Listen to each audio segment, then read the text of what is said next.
Hello everybody and welcome back to Sterling Channel 19 as we are back with some football on the Friday Night Lights as the Camden Mastery Warriors will be going against your Sterling Silver Knights. A beautiful night outside tonight. It's about 80 degrees. The winds are about 7 miles per hour. Humidity's at 72% and it's kind of cloudy throughout the rest of the night, but right now a beautiful sun is shining down into the field as we're going to take a look at the 2024 standings for the WJFL Royal.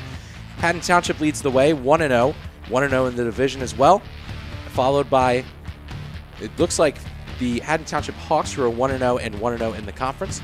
Looking at Pittman at 1-0 and 1-0. Looking at the Gateway Gators at 0-1 and 0-2 overall. We have Sterling Silver Knights, who are 0-1 in the conference and 0-2 overall. We have Camden Mastery following right behind them as they are 0-1 and 0-1. And then Gloucester Catholic rounding out the bottom at 0-0 and 0-1. So taking a look at some of the stats, the offensive points per game for the Knights are about 7, and for Camden Mastery Warriors, it's around 6. Defensive points allowed are about 29 to 47, so Sterling does win in that category. Home away, Sterling is 0-1, and Camden Mastery is 0-0. And the last win again versus an opponent, they did not play. So very interesting to look at here. Overall, of all time, it's very interesting that Camden Mastery is a third year program this year. So it's very interesting to see how they've done. Sterling's been around for however many years now. So they are 77 and 123, about a 385 winning percentage, where Camden Mastery is only 6 and 11 with a 352 winning percentage. In the league, Sterling is 32 and 71 with a 310 win percentage, and Camden Mastery is only 5 and 8 with a 385 winning percentage. Home away, Sterling is 38 and 60 with a 388 winning percentage, whereas Camden Mastery is still 5 and 8 with that 385 winning percentage. And since 2022, Sterling has taken a little bit of a dip. They are 2 and 16 with only a 111 winning percentage. And Camden Mastery is 6 and 11 with a 352 winning percentage. So these two teams have never played, as we mentioned before. Camden Mastery, a relatively new team in these divisions.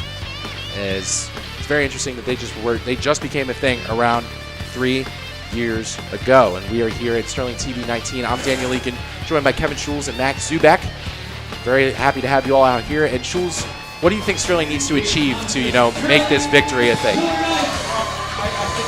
Got to really start off strong and continue to put the pedal to the metal. Now, this is a team Sterling that's looking to learn how to win and build a culture. And Mastery, obviously, Sterling's had a huge downturn in the last few years. Mastery, obviously, is also trying to build a culture, but they're just starting a program. And Max, what do you think, Sterling? I think, as you said, Sterling's been on a downturn. And, it has been, as, Sterling student, you're sitting in the stands, you're watching it. It gets annoying to watch them not get to capitalize on new things. And I think that should be the goal. Find, weaknesses in your opponents more and attack week by week, not as an overall game plan. And as you said, Camden Mastery, very new, needs to get a community and a culture growing for their team. And I think, these first few years are very, very vital to get something like that going. They need to make a statement, as does Sterling. So as we mentioned, Sterling is 0-2 and 0-1, the WJFL Royal. And their starting quarterback throughout the first 2 games, junior Gary Battolini, is out for the year with a collarbone and a shoulder sprain injury. And the starting running back, senior Kevin Woodruff, is out for this game with an ankle injury, as you can see him on the side wearing number 6 in street clothes. So the starting QB for the Knights will be junior QB Antonio Crespo, the lefty that they have. And it's going to be very interesting to see how he does in his first game here against Camden Mastery. That's a big challenge for Sterling, losing their quarterback, who coaches were very impressed with. And I think, this is a game, obviously, with Mastery just starting out. Sterling really has a chance to put a W on the board here. Had a couple of tough challenges the first 2 weeks. Bishop Eustis had a couple of game breakers. Sterling wasn't disciplined, didn't break down when they went to tackle. They also had some good two-way linemen. And then last year, you had a Pittman team, and you talk about culture. They're coming off a playoff appearance last year, and a team that overall has really built a good culture in the small schools, within the small schools over the last couple of years. Something that I had noticed as well, Sterling against Eustis, they let themselves get attacked on one side and then just let another go. It's rough to watch. So Sterling definitely looking for a big win against this Camden Mastery team, as they're going to go against a team who's 0-1 in the season and 0-1 in the WJFL. And they have a first-year head coach, Brandon Bather. And it's really interesting to see the same coach for 2 years and now a new one with Brandon Bather. Last season, they were 2-5. And the 2022 season, which was their first year, they were 2-3-1, tying with Collingswood. And the all-time record for the school, as we mentioned before, was 4-9-1. We're going to take a look. We're going to take a listen in on the Sterling Band play the national anthem.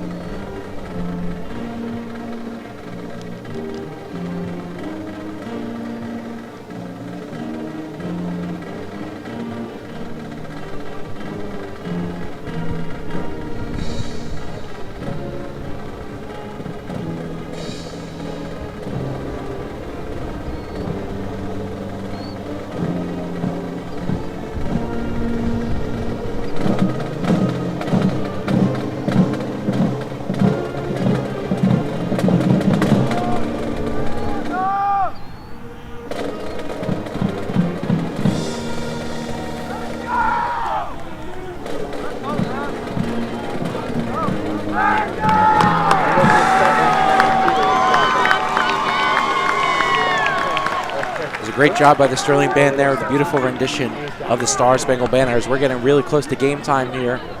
Sterling Knights and Camden Masters. We get a beautiful drone shot of her beautiful turf field by our very own Casey Kozaneski. Very much looking forward to this game ahead, as there's two teams that have struggled for a little while. Definitely looking to get their feet under them and really start to get to work again. Camden Mastery, relatively new team around South Jersey and New Jersey in general, and Sterling, we've been around for a while but not having much success in the past couple of years, so looking to get a new win under them starting today. And we talked about building a strong culture, and I think the way you build that is after even a loss, you still have good practice. And you come out, you practice hard, because we always say, here, it's no secret that how you practice is how you're going to play. And teams that have losing cultures, the heads are down after a loss, they don't bounce back as quick. So that's what Sterling, really from a culture standpoint, is looking to achieve. And like you had said, the heads are down after losses, but that's, if your head's not up, you can't see what's ahead. You can't see the bright future ahead, and that's something you hate to see. You got to keep your head up, your chin up. You got to have your shoulders squared. You got to be ready to play week after week, week in, week out. So this week, an unfamiliar opponent for the Knights, Camden Mastery, ready to see if they can give them a little bit of trouble. As the Knights looking for their first win, starting 0-2 on the season with losses to Bishop Eustace and Pittman.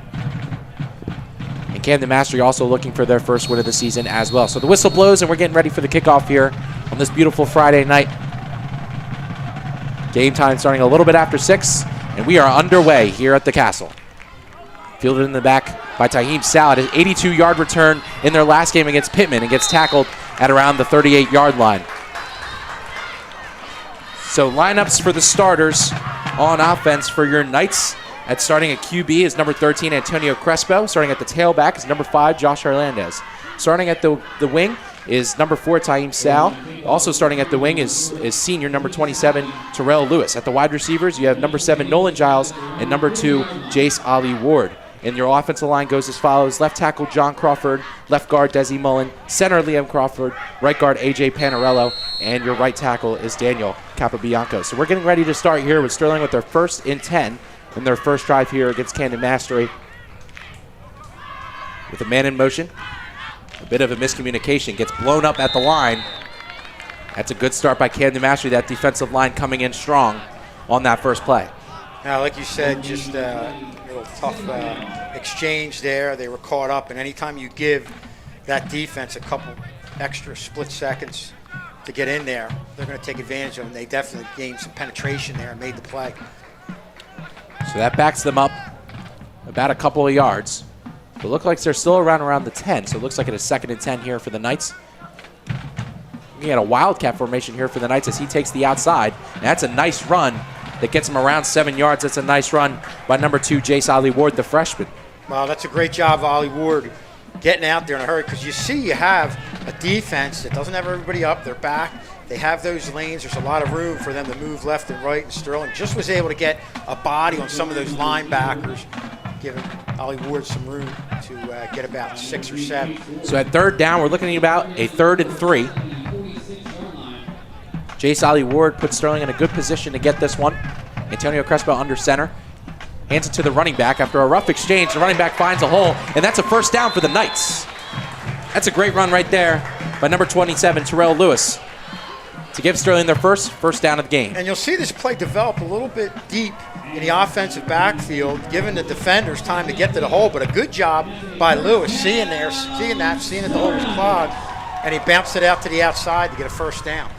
You know, Lewis is elusive. He finds the hole, he attacks it, and then he attacks it again with a nice skill move going in. And I feel like we haven't seen running ability like this from Sterling in these first couple of games. Hopefully this trend continues.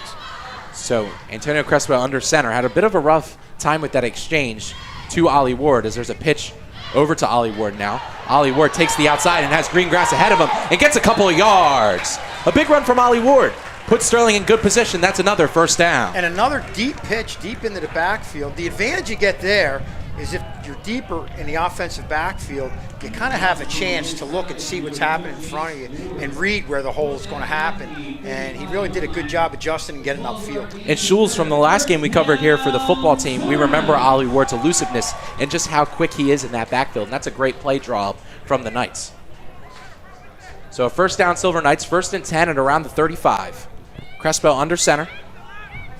Gives it back to Lewis. Lewis trying to find the hole. Gets past a few defenders and makes a nice run.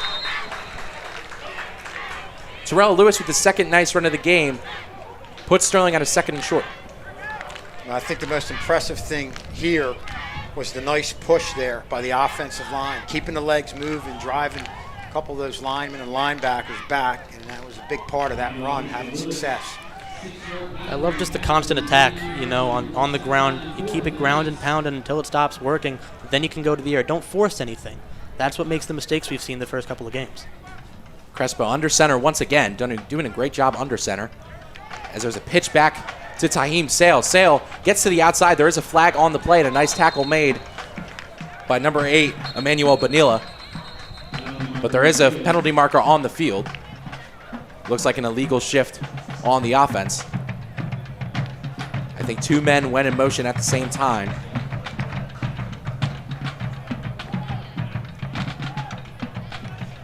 Yeah. So number 4, Taheem Sal, started moving before number 5, Joshua Hernandez, stopped in his motion, and that backed Sterling up around 5 yards. And it's a shame because the design of the play, even if he waited to go till the snap, would have been good because it kept that defense off balance. They all bit on the motion man, the main motion man coming from the left side. And you can see there was all kinds of room on that left side. But Sterling, normally a ground and pound offense, it's going to be tough to get them back in that position that they got themselves in before. But Crespo not under center this time in the shotgun. Has Terrell Lewis behind him.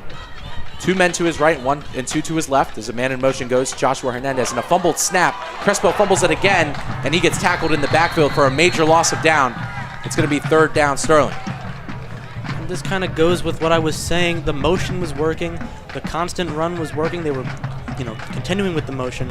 They try to go for something a little further back in the snap, gaining some confidence, trying to go for a pass, it looked like. And it just isn't going to work. You got to keep going with what's working before you start experimenting. And not only that, you've got a young quarterback who's just coming in here, filling in, doesn't have a lot of experience. I agree with you, Max. If that run is working, get it going, move it downfield, get a score, and maybe work a short passing game in as you move forward.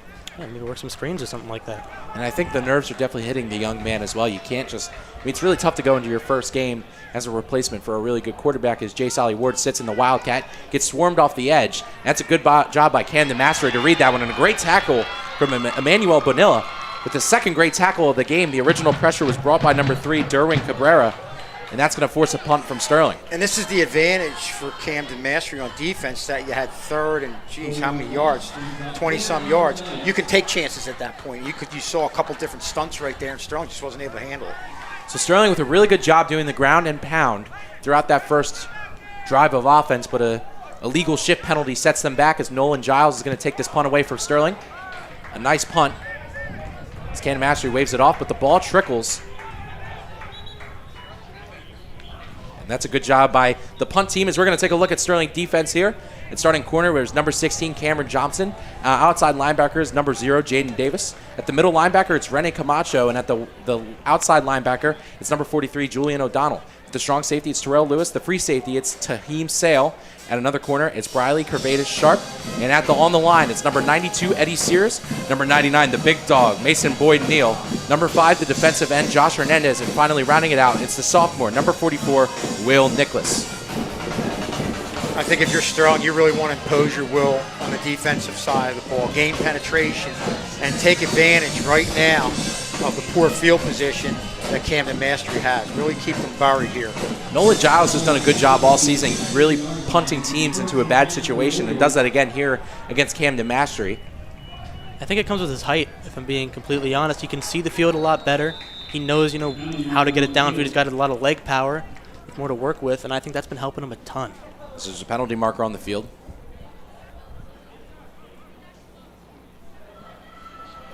Looks like the penalty is against Sterling. So Camden Mastery is going to move up. Yeah, that's what you just can't afford to have happen. I mean, you've got them down, 1st and 10, deep in their own territory. And you're just cutting that distance in half and really giving Mastery a break right here.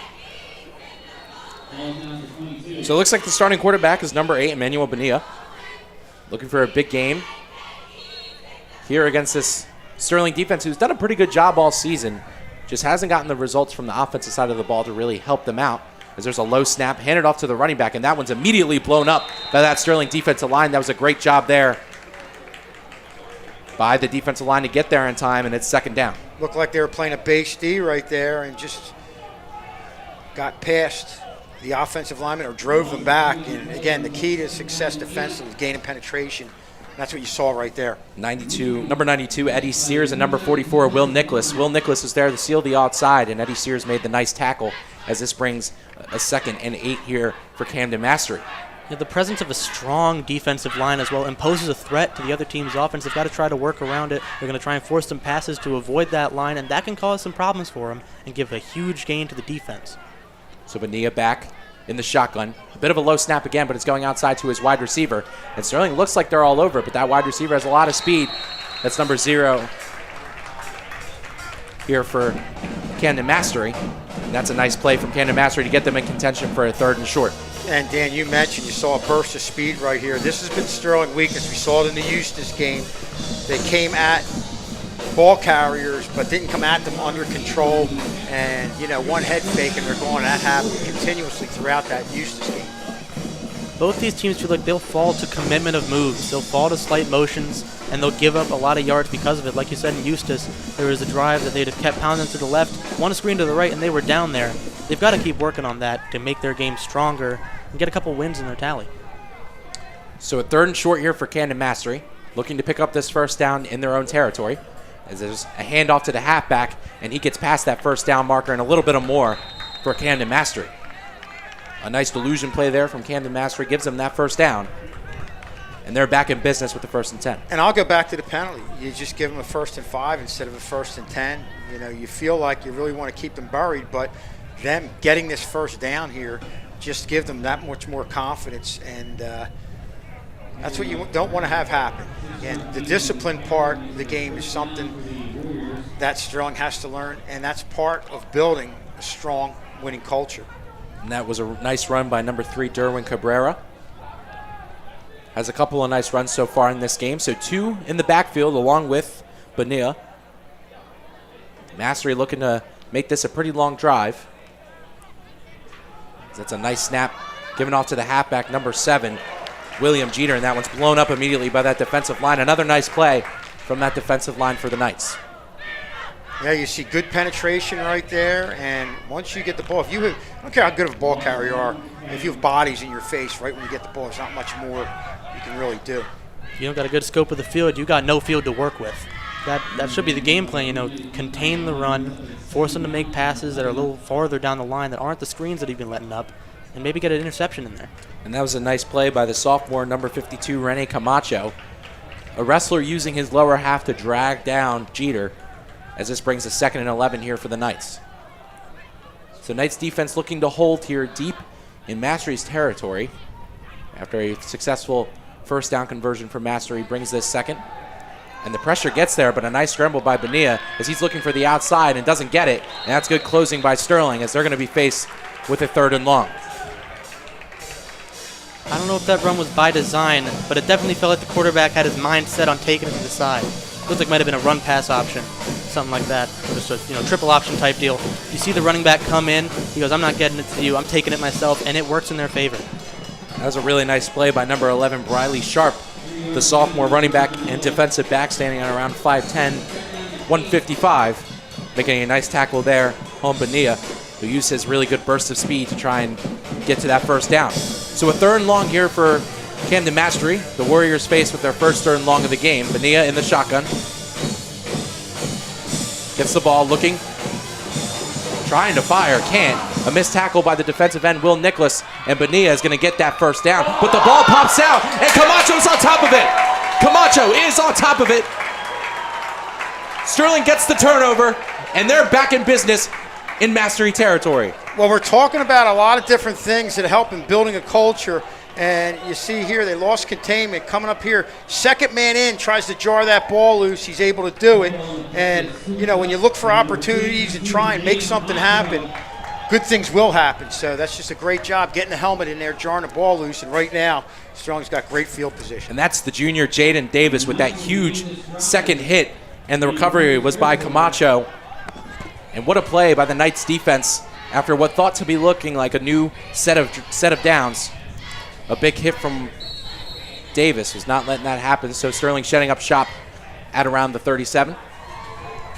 Crespo under center. Gets it back. Terrell Lewis cuts up the middle. Gets a couple on that one, but he is pushed back by that Camden Mastery secondary. See them just try to work it off to the right side, but where Sterling's had a lot of success is when they could get the ball to the outside. Definitely look from here to exploit that wide side of the field off to the left. Expand the field with the run. That should be the game plan. If that's what's going to work, you got to keep going with it. Obviously, later in the game, you got to change it a little bit. You can't be too predictable. But you get points on the board. You get 6 with a run on the outside. You can maybe start attacking the other side more, maybe the inside, start a little short passing. Just keep gaining confidence as you keep getting points. So the counter went to Lewis. Didn't get much on the play, but got enough. But they're looking at around a 3rd and medium here for the Knights. It's a nice play design for the Knights. Crespo to Lewis, but was quickly blown up by that Mastery defensive line as it's going to be a 3rd down and 7 here for the Knights. Well, just going off tackle right there, but again, this is a 3rd down and fairly long where you're going to have to probably exploit the wide side of the field. As you see, they have a split set out there. So 2 minutes and 30 seconds left in this first quarter. It's 0-0. As there's a pitch out to the left for Taheem Sal. Sal going to take the edge with a nice block by Giles. Could get him there.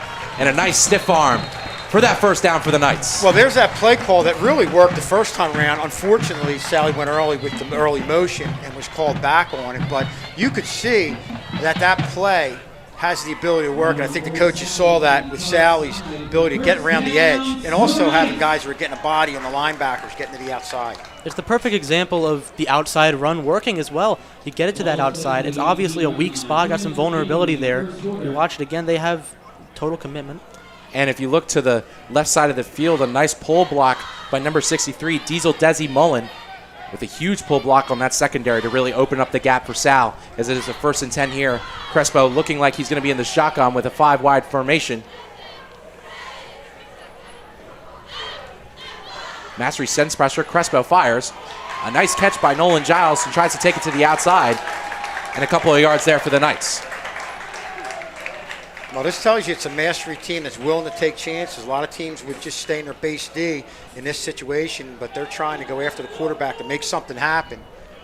And that's definitely what you want to do if you're Mastery. Apply pressure to this, new quarterback in this scheme, really. Of course, just as I had said, we need the Sterling defensive line to press up and be important. It's the same for Mastery. You have to pressure the new guy coming in, important games, trying to get the first win in the column. You got to make him feel, some worries. You got to make him doubt himself if you want to get a win. So Sterling in the red zone here. Crespo lines up under center, takes the snap, And a ball is fumbled, and it is recovered by Camden Mastery. So Mastery falls under it, and a mistake by Sterling ruins that red zone drive. Yeah, you know, we talked about a couple things that have happened in the last few minutes where they're indicative of a good culture being built, but then with teams that are struggling, you see something like that can't happen. The fumble. It feels like they're taking this first half as what's going to work. And obviously you take a run that way, it's not going to work. You see the left side had no commission to it. They maybe called that type of pitch play again. It could be 6. It's just, wrong play call, wrong time. Hopefully come the second quarter, they get a little bit fixed up. So Sterling's last defensive drive resulted in a forced fumble going the other way, which was leading to a good drive, and then the unfortunate fumble by number 2, Jace Ollie Ward, the freshman, gave Camden Mastery that ball back close to the end of this first quarter. So in the shotgun is Bonilla. Hands it off to his running back as that play is blown up. And there is a foul, there is a flag on the play. As there's a false start called on the offense against Camden Mastery. So even though that run play would have still been blown up, Mastery gets moved back a little bit towards the end of towards their end zone. And this game just looks like two teams trying to find their way. A lot of mistakes here early on by both teams. A significant amount of mistakes here for both teams. I do feel like it's a good, at least if you're doing it in any point in this game to make mistakes, it's going to be the first quarter. Fill yourself out, find your game and your rhythm against this new team, then take the other 3 sets of 12 and move the ball down. So Sterling getting in their defensive front. Looks like they have 4 on the line, trying to pressure Bonilla maybe into his own end zone.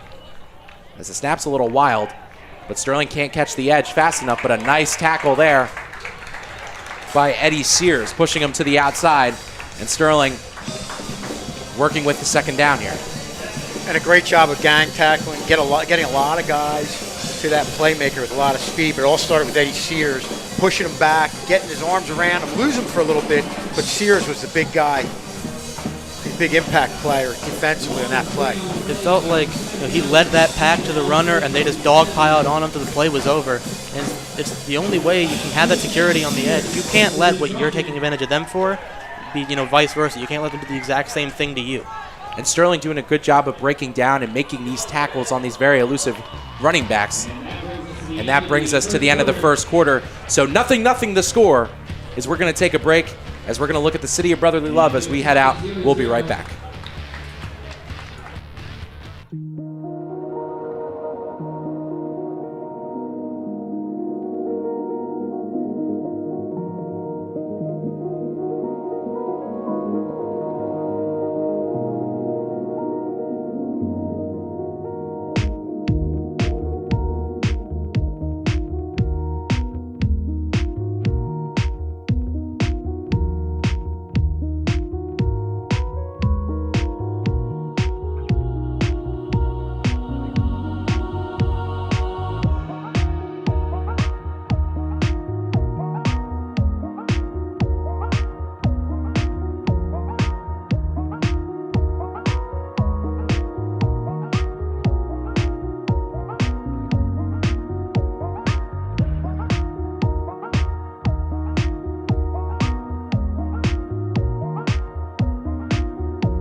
Welcome back to Sterling Channel 19 as it's going 0-0 into the second quarter, and we get a nice view of Citizens Bank Park as your Philadelphia Phillies will be taking on the New York Mets tonight.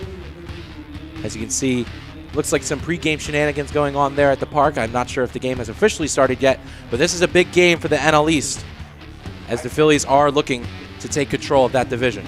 And everybody wants a sweep, but I'll take 2 out of 3. Yep. That's fine. It's fine with me.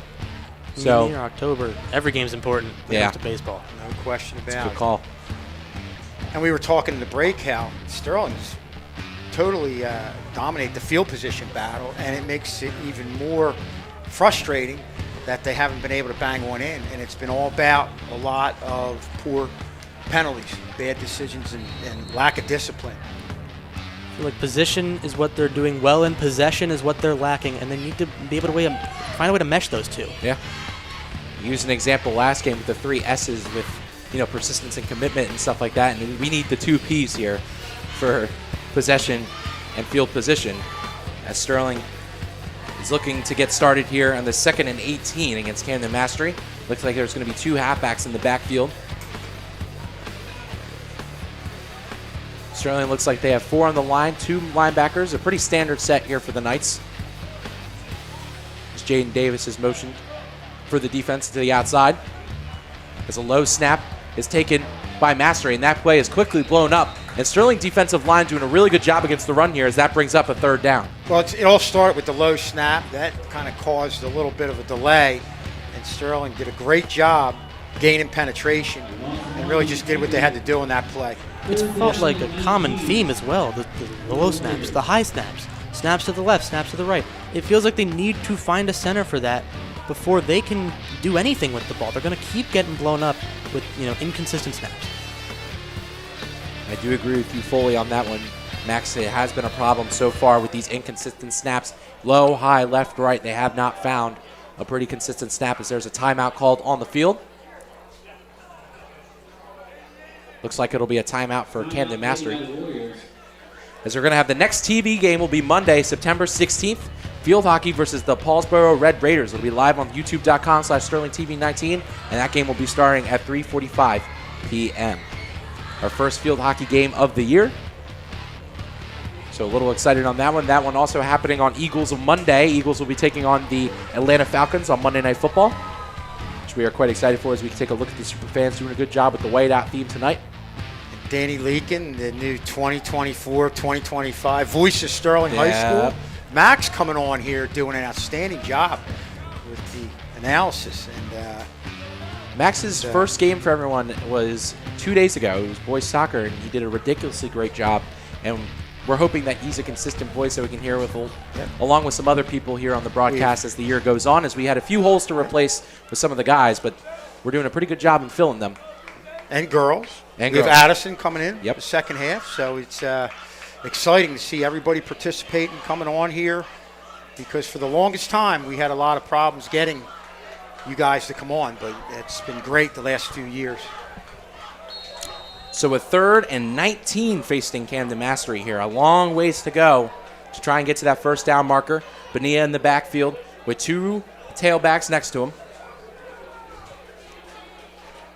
Sterling looking to apply that pressure, maybe try to, make another interesting snap, as there's a penalty marker on the field.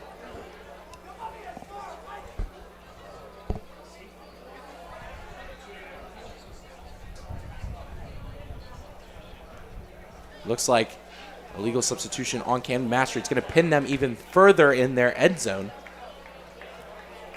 So Camden Mastery now, I think the goal is you want to make sure that you do not take this safety. Yeah, and breathing room, for the punt, too. A lot of people don't take things like field goals or safety seriously as important points in this game, but those are the games that give you leverage. And points like that, a safety is something you can't give up. You can't give up a singular point. You're down by 1, you're still down. So Sterling may be looking to send some pressure here towards Bonilla in the end zone, as the handoff is taken in the backfield, and that one is quickly blown up. Sterling looking to get the tackle, and the safety! Will Nicholas makes the tackle. And put your hands up, folks, because that's a safety for your Silver Knights. Well, good job by Will Nicholas and a host of defenders from Sterling. And, we talked about their issues with getting the ball carriers, not breaking down. But the other thing you have to do, and something they've done in this first and early on in the second quarter, is get a lot of bodies to the ball, and they did that right there. And so doesn't safety bring you security? Safety brings safety.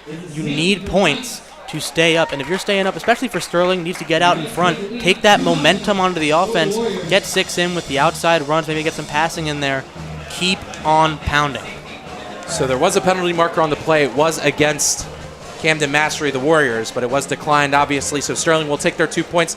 Tackle by number 44, Will Nicholas, brother of Sterling Channel 19 legend Ben Nicholas. And Ben is a legend. Yes, Ben is a legend. Must state that. So Will Nicholas with a great tackle on number 3, Derwin Cabrera. And Mastery going to bring out the punt team And Sterling will get this ball as well. Will Nicholas, only a sophomore. Yeah. And one of those guys are trying to build this program around. And it may not look like it from the angles above, but Will Nicholas is one big kid, and he has a lot of strength to him, so it was a really good play there. Plays defensive line and plays a tight end fullback role in that offense. And he's doing a great job. Danny and Max, but more importantly, and this is something we talked about at length, Sterling has just come at ball carriers and not broken down. He came at the ball carrier under control, and I think that was one of the big keys in making that play. Well, keeping composure. It's what you need to do to make a defense good, an offense good, a team as a unit good. Keep yourself composed, cool, calm, and collected. That's what you gotta be to make a program like this work, get some wins in that column. So a little bit of a live update here. Got a text a few moments ago that girls soccer unfortunately fell to Delran 3-2. So I think the girls team will fall to 1-4 on the year thus far, going into their second week of playing. And on the topic of girls soccer, Ireland Kay recently had her ACL surgery, is recovering at home right now. So we're sending our best wishes to her in a speedy recovery as well. We'll see her get better. Obviously, it's not going to work for this year, but she's wants to play moving forward in college. So best of luck to Ireland. Indeed, as the punt goes out, Sterling fields it.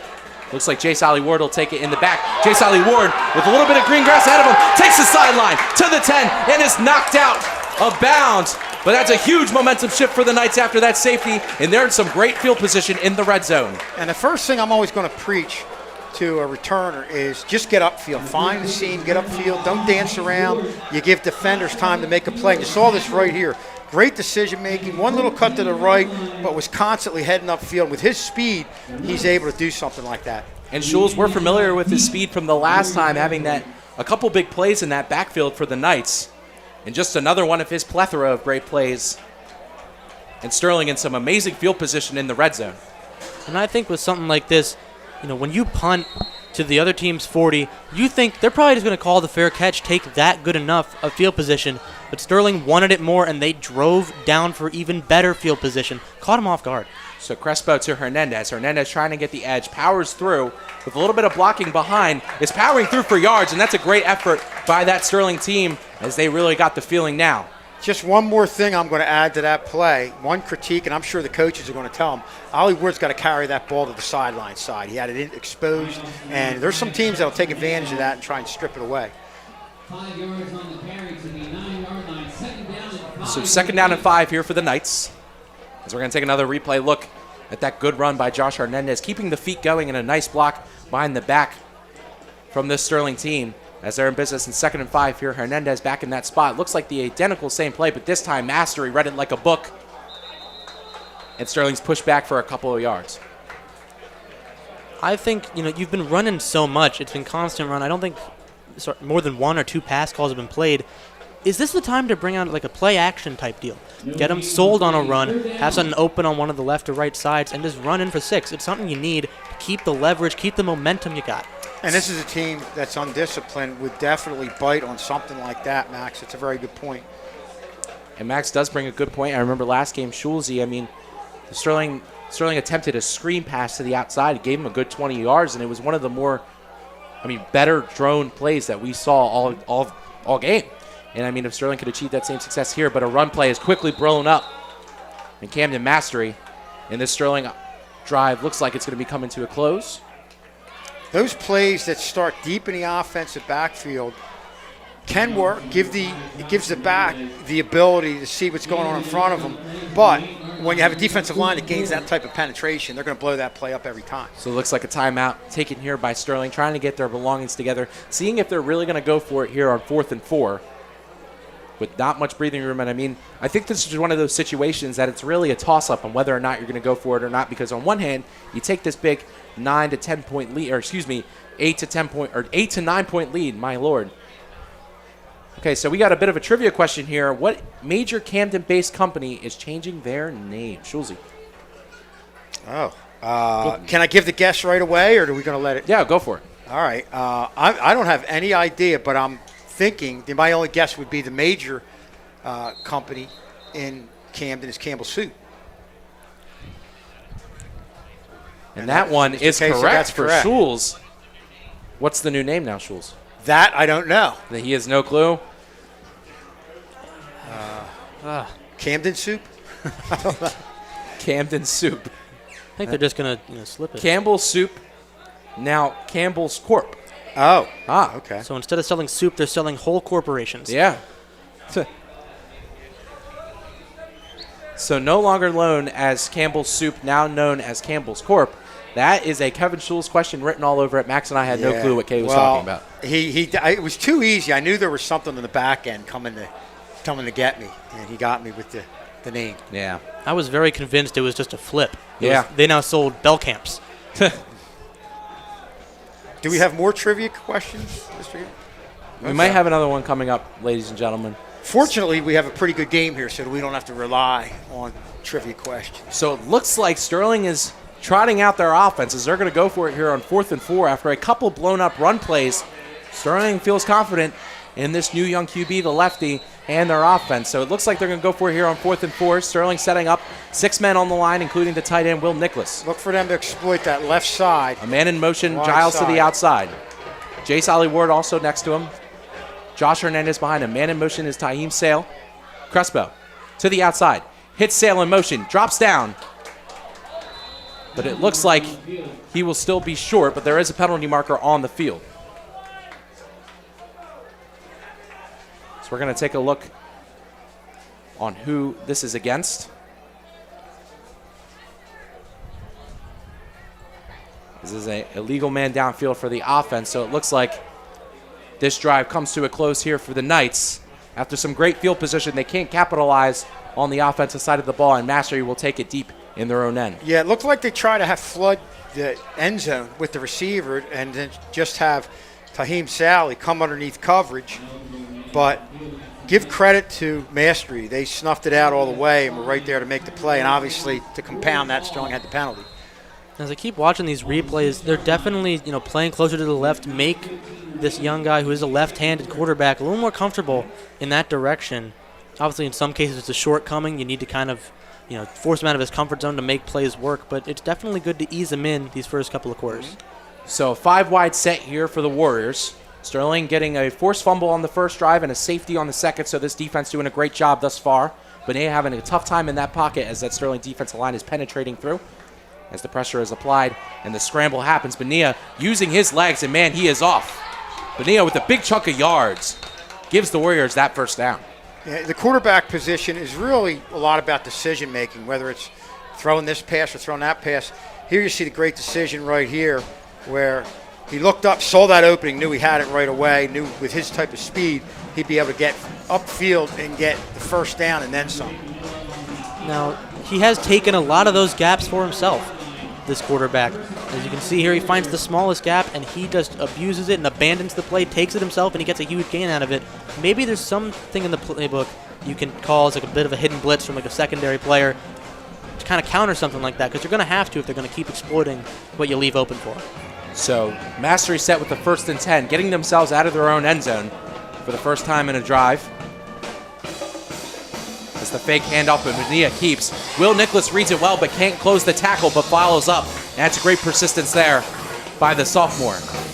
Oh, great lateral movement by Nicholas getting over there. But again, guys, one thing I'm seeing in this game that I didn't see in the Bishop Eustace game, you see a miss right there, but at the same time, a lot of bodies going to the ball. And that's part of winning football on the defensive side. And that's a nice play also by Rene Camacho with great closing speed. He's a freak of nature athlete, also a wrestler. And he is a lacrosse player, our face-off man for our boys lacrosse team. So he is a great player, and he shows that closing speed there to try and close the hole as Will Nicholas collects the tackle. So 2nd and 11 here for Camden Mastery. Trying to get something working on the offensive ball as there's an empty backfield along with Bonilla. Bonilla takes the hike, throws it out. Sterling trying to get there, trying to make a tackle, and does. That's a great job by Jaden Davis to make the tough tackle as the Warriors are approached with a 3rd and long. You want to know what I love about that specifically? That's the type of stuff against Eustace that gave Eustace huge gains. They've worked on that clearly in these last couple weeks of practice. Oh, no. He's okay. All right. Looks like a little injury, but just limping it off.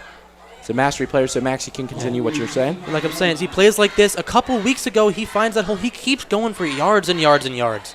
But they're able to, acknowledge plays like that now. A couple more weeks into the season, it's huge to stop plays like that, 100%. And Max, again, multiple bodies going to the ball defensively. 100% is what you need. So it looks like a timeout is taken by the Warriors. Assuming to analyze the fall. So Sterling is up 2-0 with about 7 minutes left in this second quarter. Mastery still looking to get on the board after getting a safety. And our next football game will be Friday, September 20th versus the Gateway Gators, live on youtube.com/SterlingTV19, and that kickoff will be at 6 p.m. So here at the Castle, we will be covering that game against the Gateway Gators and much more throughout the next week or two. Still only obviously a 2-0 game. We've seen a lot of good things from Sterling, but I think they need a big play right now. Need one of their playmakers to get in the open field and make something happen. They need a route that's maybe something like a comeback, just try to have someone upfield, try to delay the play, and get something to come back down, toss it in. So Sterling faced with a 3rd and 9. On the defense side of the ball, Mastery looking to go.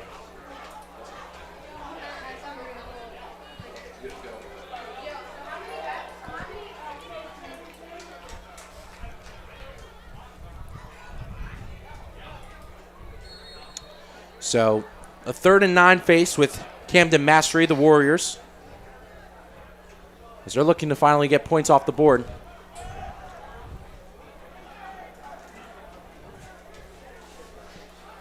Spania takes it in the shotgun, looking to pass.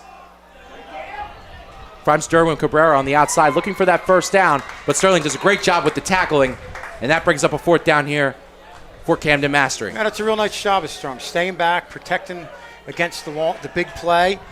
Then once the pass was made, you saw a lot of bodies going to the ball and eventually making the play and forcing Mastery to punt.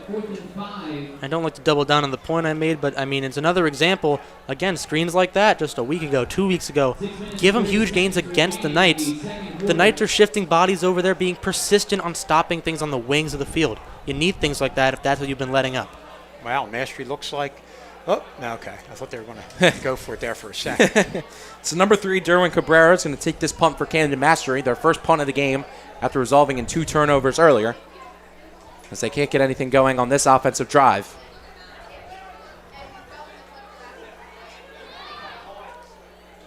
So it looks like everyone's ready, just waiting for the whistle.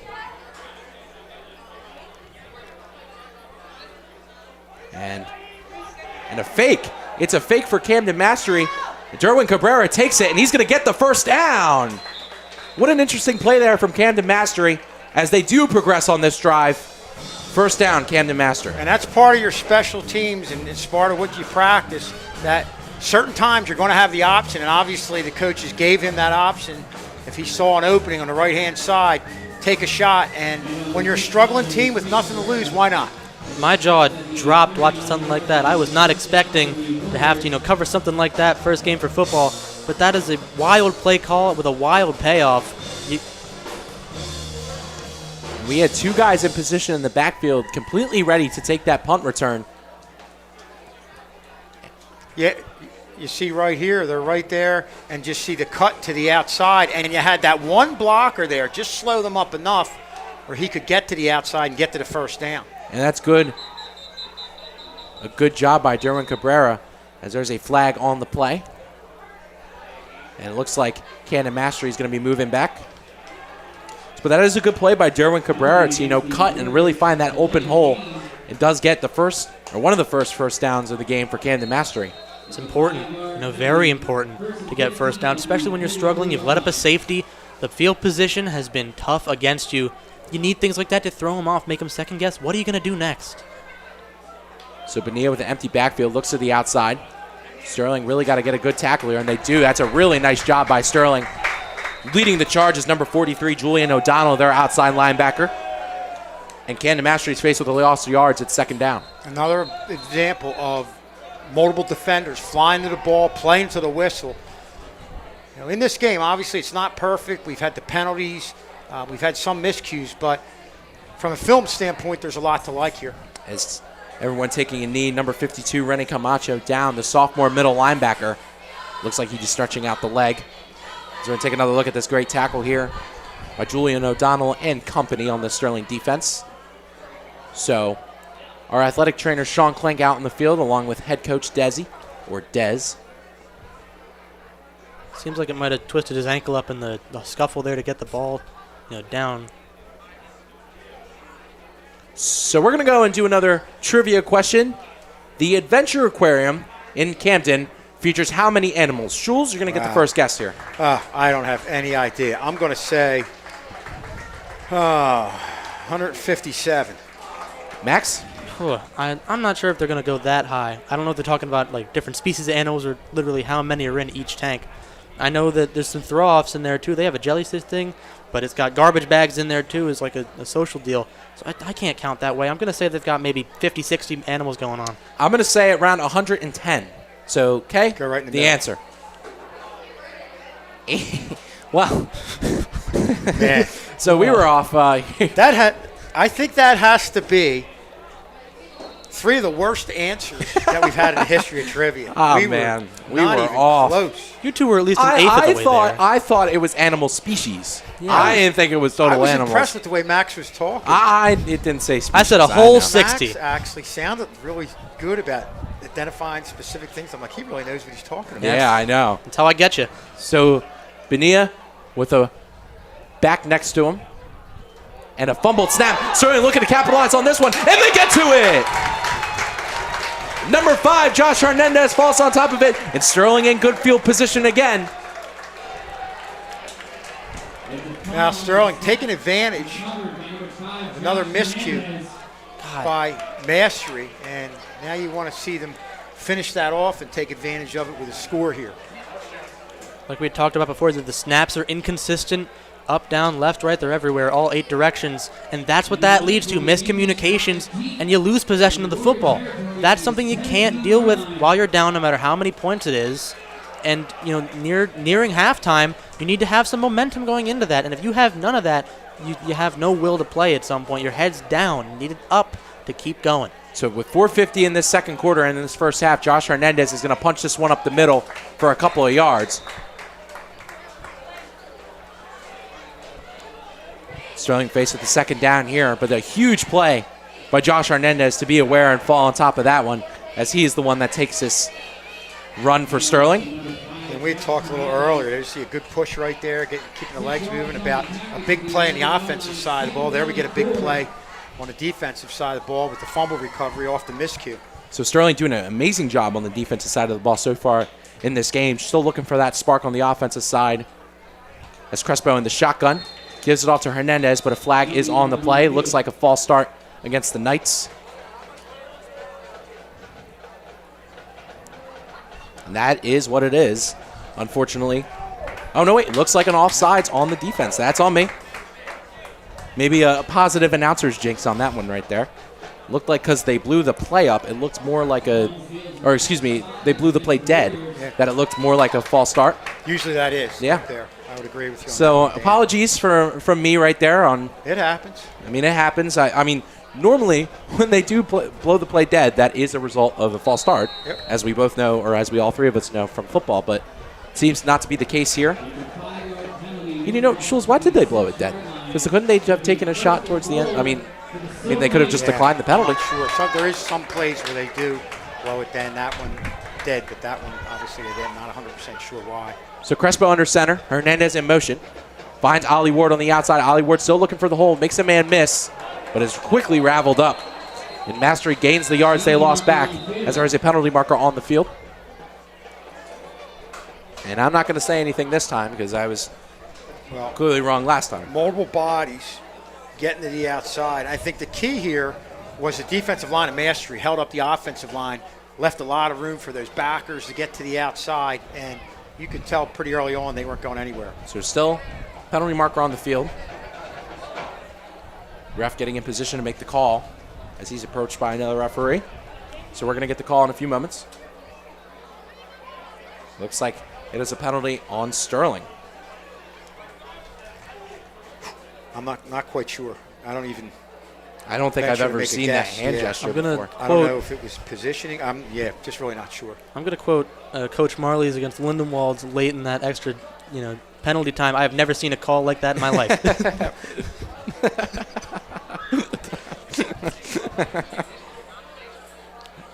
And this is not a baseball score. This is really the score if you're just tuning in. Sterling is winning 2-0 against Camden Mastery Warriors. I'm Daniel Leakin, joined by Kevin Schulz and Max Zubak here in the booth on this beautiful Friday night as the sun is coming down a little bit, so we're going to get some Friday night lights on momentarily. It's my favorite thing in the world, seeing the lights come up, seeing these kids play under such a big stage. Love to see it. And ever since the turf field was implemented, it really has been feeling like Friday night lights here at the Castle. When you get the culture going, you get the winning program, boy, the experience of having a lot more fans out really is like no other. So a timeout called for Sterling. Trying to figure out what really is going on here as Coach Des is trying to get a referee's attention, trying to figure out really what that call was. I mean, because we're not sure here in the booth either. I don't know what shrugging means to referees, but that's what it was. It looked more like a... Could be. Very well be. So Coach Carter taking the huddle, talking to the players as we're going to take a look at this beautiful sunset. Wow. What an amazing shot by Casey Kozaneski on the drone. And wow, that's a really beautiful shot. Timeout taken by the Knights. So the Knights trying to find the right play to call here. As our next TV game will be Monday, September 16th. Field hockey versus Paulsboro Red Raiders. Live on youtube.com/SterlingTV19. It'll be a 3:45 p.m. start. Also the same day as the Eagles and Falcons Monday Night Football game. So a quick way to remember that. By Casey Kozaneski, our drone guys. We look at Coach Des out there talking to the referee, maybe trying to get some clarification. So I think it might be, maybe it is a sideline Yeah, but we didn't see much. thing they were talking about. I don't know. Usually a lot of times you'll get warnings on that, but not 100% sure what was going on or what was said prior to that. As girls soccer just arrived back here in the stands for some Knights support. Just saw SGA government officers Antonio Troilo and Camby Revatus, two of the senior captains as well. Couple whistles, but we're going to finally get this game back started up with 3:51 left in the second quarter as the snap's taken and the quay is quickly blown up. What a ferocious tackle there by number 57, Elijah Hauser. A big dog in the middle right there. And that pushes Sterling back a couple yards. Wow. Yeah, and they're keeping it simple up front. They're just penetrating and just going right to the ball. He seemed remotely unblocked there. Yeah. Looked like someone That forgot was their a miss assignment. somewhere along the line. And I mean, that is someone, in terms of physical stature, that you really don't want to miss coming up the middle. No, and for a big guy, he's got some speed. Penalty is declined. Looks like there was a penalty. We're not really sure what's going on. There's been a ton of whistles in these past couple minutes. I think that these refs might just really like their whistles. They got new whistles, really wanted to try them out, calling everything under the sun. Well, a lot of these have not been bad calls. A lot of them have been true. There have been a couple false starts, quick movements, but we're not really sure what this mumbo-jumbo stuff has been in the middle, but we're getting back to some football here as we're looking at around a third down, I'm pretty sure. Third down and goal for the Knights. Crespo in the shotgun, looking to pass. Finds Giles on a route, and he scores!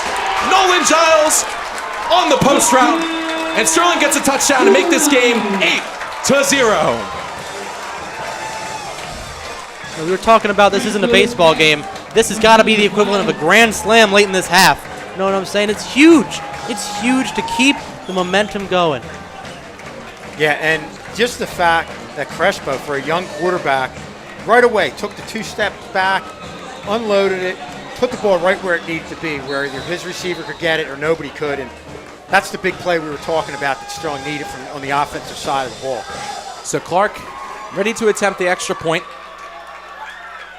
Snap's good, and the kick is good. So 9-0 the score with a big score from the Knights. Antonio Crespo with his first passing touchdown of the season, and Nolan Giles with a great reception deep in the end zone. And that's perfect call there for the Knights as Giles knows, and he's hyped up Sterling finally getting more than a one-possession lead in this one. Not to mention, you talk about Crespo coming in here, not having a lot of experience. A throw like that can really build your confidence and help you out moving forward. It's the impression you want to make. It's your first game starting the whole way through. You want to show that you know what you're doing. You're in for every win you can get, and you're going to make the smart plays. He finds the right route to throw to, and it results in 6 and then 7 points. Finds Giles on that post route. Almost looked like one of those one-on-one jump ball routes that you'd call in Madden when you really have a good mismatch on that side. Giles using his height to his advantage, giving Knights their second offensive touchdown of the year, and the Superfans were ecstatic during that one. It's a pretty good crowd tonight. It's a pretty good crowd for a Friday. Oh, yeah. It's the regular crowd shuffles in. I mean, this huge section in the middle has always got great energy going on. Here's the kicker for the Knights. That's number 33. Looks like Jeremy Clark, brother of another Tech-Ru legend, Jake Clark. Yep. A lot of legends over the last few years. Along the likes of Connor Strauss and Brian McLernan. Yep. Jensen Gould as well. This one is fielded by Camden Mastery with some room to run. Sterling still can't tackle, and that's a big, aggressive tackle there from the Knights, but there is a flag on the field. A great tackle there by Julian O'Donnell, making a couple of nice tackles so far in this game. Nevertheless, there is a flag, and that one will be against Camden Mastery.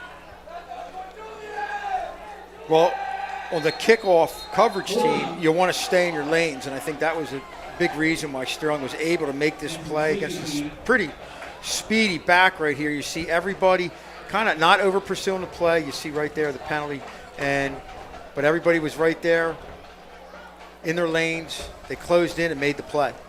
So Sterling doing a really great job with their tackling tonight, differing from the last time we saw them in action against Bishop Eustace. You talked a lot about breaking down, Mr. Schulz, and I feel like they're doing a lot better tonight. Oh, no question about it. And again, I'm sure it's something the coaches just harped on. And I know coaches were saying that even prior to that, but I think sometimes you have to see yourself make a mistake, and you've got to become coachable and follow through on what they're trying to tell you. And we're definitely seeing that tonight, as well as we've mentioned many times about how there's multiple bodies flying in the ball. That's something you always like to see on the defensive side. So with 2:58 remaining, Camden Mastery on their 12-yard line. Sterling defense doing a really great job tonight, forcing a lot of turnovers and holding Camden Mastery to a big fat 0. As the offense finally gets their first score of the night, a low snap taken by Bonilla. Tries to make a man miss, but Julian O'Donnell with a great tackle. Julian O'Donnell doing a great job of breaking down, making sure he can secure the tackle, as it's only a gain of few. He's very composed, isn't he? He stays there. He's stationary. He's trying to just track for as long as he can before getting in there. It's phenomenal work. But you'll see him break it down right there, having a good base. He's not coming at the ball carrier at full speed where he'd lose it on a head fake. Broke down, had a good base, spread the legs a little bit, and got down and was able to give himself bounce to react to the cut and make the play. It's a slight jockey, isn't it? Going side to side, watching, then wrapping around, stopping a play that could be huge with the wrong guy on the right matchups if need be.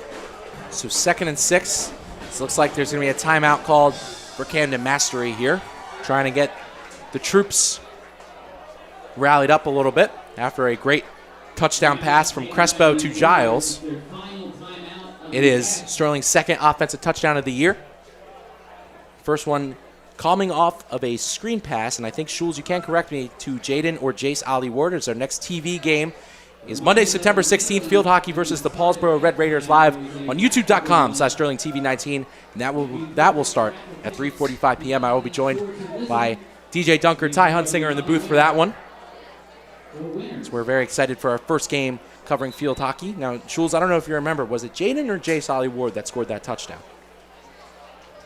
I think it was Jace.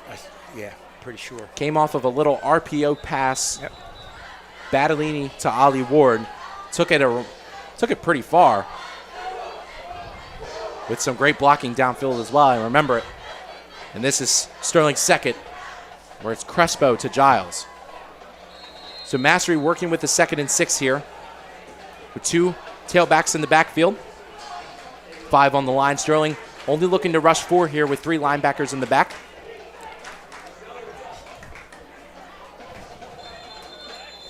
As there is a penalty marker on the field. Lots of whistles tonight. Lots of penalties going against both squads.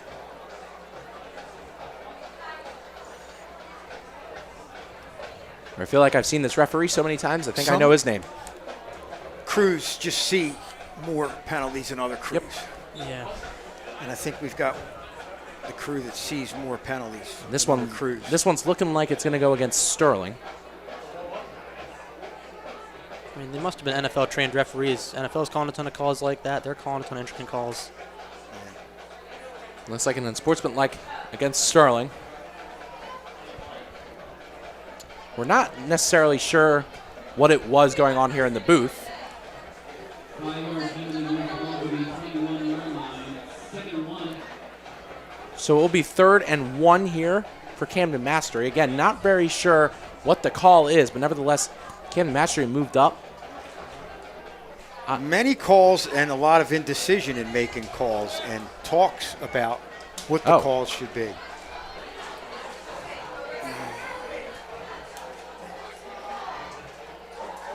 So we're looking at the official in the defensive backfield as they're getting ready for the snap. Okay. What? I'm not very sure what that one was.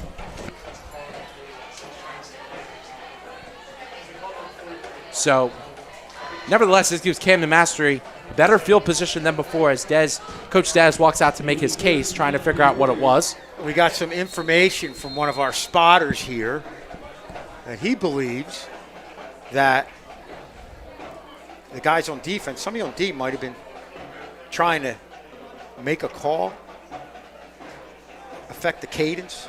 But that's a penalty? I think, yeah. Because you can draw people offside by saying it. All right, so back here with 1st and 10 for Camden Mastery after that interesting sequences of events. Sterling sends pressure in that backfield, and Julian O'Donnell does a great job with the wrap-up tackle. Julian O'Donnell doing a great job on that outside linebacker position tonight as Mastery loses yards. And Camden Mastery has some guys with some speed. We've seen it when they get out in the open field, but if you get to them before they get going upfield, you're going to make plays right like they did right there. And Julian O'Donnell been a real wrecking ball on this defense at that outside linebacker position as empty backfield here for Mastery. Looking to go to that RPO and flips it back. And what a nice play design as Sterling really can't get to that tackle, but Jaden Davis makes a nice tackle from behind. And that brings 3rd down here for Camden Mastery. And that's almost, and it almost looked like an ad lib play design. That was, well, he was waiting probably, yeah, and then underhand. And I know Max, you play video games like myself, looks like something I've ran in NCAA 25 a few times. Oh, for sure. As a little haphazard as it looked, I mean, give credit, the quarterback kind of drew the defenders in, and they were able to get a couple extra yards where they didn't do that. They probably would have been 3 or 4 yards back. So 3rd down here for Camden Mastery. It's a nice tackle made. Looks like Jaden Davis on the outside, and these Sterling linebackers are really heating up towards the end of this first half. And you're going to see Jaden Davis come up on the ball carrier where a couple weeks ago you see a kid who's learning from his mistakes would have come at him full speed ahead and could have been affected by a head fake, but came at him under control and was able to make the play. And Schulz, just like you mentioned a couple weeks before, doing a good job of doing the fundamental tackles, breaking down and really just making sure you make the good tackle, not the flashy one. And breaking down is about coming at the ball carrier with bounce, so you can react to any type of head fake he makes. And granted, he got there quick where the ball carrier just turned around, but a lot of times, you know, again, defensive backs that aren't disciplined will come at him full speed and with some air from a head fake. You know, defense that is susceptible to fakes that these guys have been running, trying to find a gap with a little bit of head motion, maybe like a shoulder to the side, then move. You stay composed like this defense has, and how Davis did there, they're not going to get things on you like that. And all the screens they've been calling to the right and to the left, and the pitch that we saw on that one play, obviously it's hard to predict what they're going to do. But if you see the same thing, you should probably pile to the sides a little bit. maybe try to just contain them as you can, as early as you can. So it looks like a 4th and 10 here for Camden Mastery. It looks like they're going for it with about 21 seconds left in this second half. So Sterling still playing one back for the chance of the punt. Oh, nope, looks like a punt here, but definitely for the chance of a fake, and it is. Camden Mastery with the fake, passes it to the outside, and just missed it. So Sterling does a good job of turning that ball over with some good field position, but very little time to execute with 15.7 seconds left. Well, he had a lot of room, too. If he was able to catch that, man, he had – I mean, there were defenders that were eventually going to make the play, but would have definitely gotten it. Another flag, but on midfield. Camden Mastery, but it was declined. Went straight to Derwin Cabrera again. Tries to get Sterling with it again. And honestly, Schulz, I think they would have had Sterling with it again. Yeah. So we're going to look at the drone cam in a few seconds to really get a good idea of how wide open he was. And, man, not a defender around him. And just slips through the hands. As you take a look at the field, he could have went straight up that sideline for a potential touchdown. But now Sterling with the opportunity to strike with 15.7 seconds left in this half. Sterling with a touchdown in their last drive. It was Crespo to Giles. Being open like that, you got your whole backyard free, home free for possibly a touchdown going in, this late into the first half. Dropping something like that is something you're going to look back on post-game and go, this might have been one of the crucial plays to where we went wrong. So Sterling, 15.7 seconds is here. Interesting to see what they do. Up 9 going into the end of this first half. Give it a shot. Right, nothing to lose. Schulze says gives it a shot. Sterling sends a man in motion. Whistle blows. Looks like some early movement on the outside from Sterling once again. And a false start this time called on Sterling. The play is blown dead, and I was right that time. So I'm 1 for 2. Very good, Dan. On the false start calls. 50-50 rate thus far. We're going to keep track the whole time now. I mean, I don't know why they blew it dead. That was my point on the last false start call. Normally, you just let it go. Yeah. See if they Free get an play. end zone. It's a free play. Exactly. I don't know if that differs in high school football or not, but nevertheless, was not a false start. Maybe just a matter of contractual caution. Yeah. So Sterling looking at a 1st and 15 after the false start call. As I mentioned before, girls soccer fell to Del Rand today. Wait. Del Rand? Yes, Del Rand today, 3-2. Unfortunate loss for the Lady Knights as they start the season 1-4. Looking to gain some traction in the next couple of weeks, nevertheless. So they have a talented squad. Just has to find the rhythm. Once they find that rhythm, Schulze, you know how dangerous of a team they can be. Yeah, and a lot of kids with playoff experience. Going to be one of those sleeper teams, I think, going to the playoffs. They're going to improve as the year goes on. So Crespo to the outside looking for Giles. And he head tops him. Giles, but the ball is stripped away.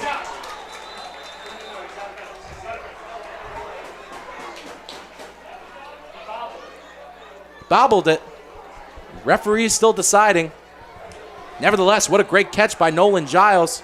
Yeah, and he's going to win every battle for the ball that's high in the air. And he's just a kid where you just get the ball in that general area and he's going to go up and get it, but got to do a little better job of securing it right there. Camden Mastery did look to bobble it at the end. Nevertheless, what a great catch. Give him head top. So Nolan Giles, as you see that ridiculously great catch, stumbled a little bit, which caused the speed to slow down with 5.4 seconds left in the second half. And we're going to take a look to see if he's inbounds. He did bobble it. Yeah, he bobbled. He never had full control until he was out. So he never had full control until he's out. That ball is still considered live, not incomplete. So nevertheless, Sterling does move up after that great catch by Nolan Giles. Maybe looking to do the same thing again as they did in their previous touchdown drive. Crespo to Giles seems to be something that's working. Crespo, under center. Lewis in the backfield. Man in motion. Pitch to Lewis. Lewis trying to go to the outside. Spins away. Trying to push forward, but can't. And that'll be the end of the first half for the Sterling Knights against Camden Mastery. So the Knights lead 9-0 at the end of this first half after a great touchdown pass from Crespo to Giles. And that'll do it for us here at Sterling TV 19. As we're going to take a little break. We'll be back at you with some second half action right after this.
you? You were supposed to meet me at my locker.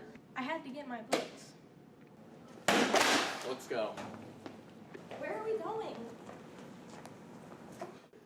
Don't worry about it.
I need to use the potty.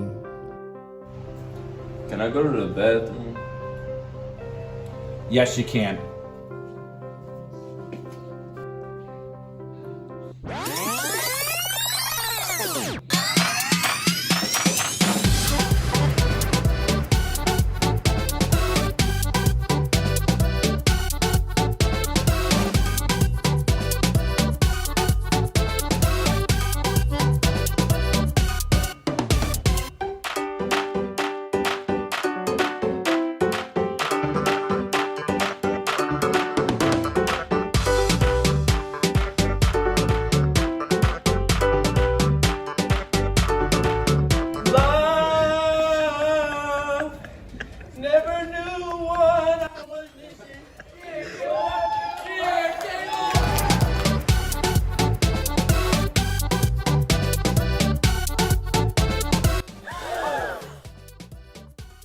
I wasn't even gone for that long.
I could really use a bev right now.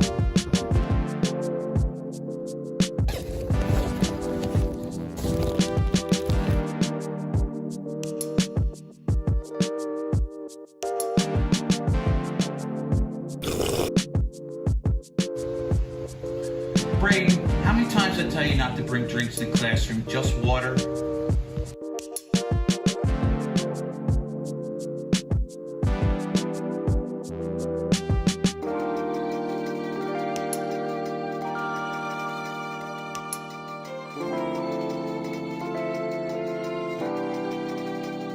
Braden, how many times I tell you not to bring drinks in the classroom?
Dude, you trying to win some big money tonight? Yeah, they don't call me Johnny Wiggles for nothing.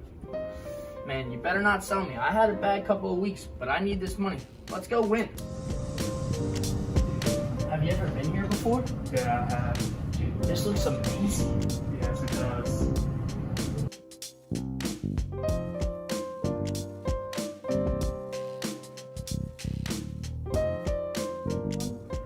Welcome to Nightlife Casino. I'm Ricky, your dealer for tonight. We'll be starting shortly. Let's have a good night. The game is blackjack. I'm feeling a little frisky. Let's go 200. Already? It's the first game. Nah, I'm playing it safe. Round 1 is over. Sir, we've tied. Sir, you've lost. The next round will start in 10 seconds. I told you not to go all in. What are you doing? I'm doing what's right. I'm going all in. You're nuts. That's all your allowance. That's all your money. You're gonna go bankrupt. Man, I know.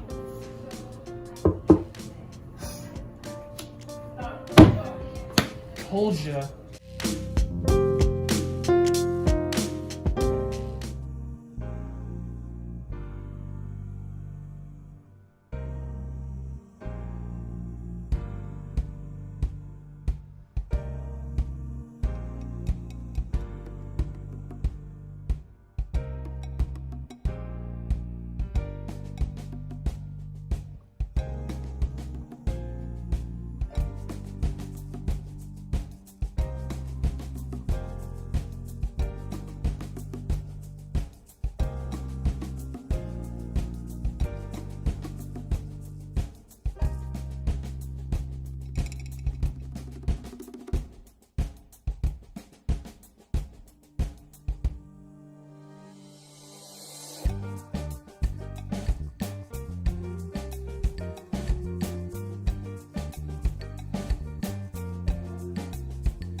We are united. We are united. We are united. We are united. We are united. We are united. We are united. We are united. We are united. Dude, are you kidding? Pictures. Sean, what are you doing? Go to Redmond's office.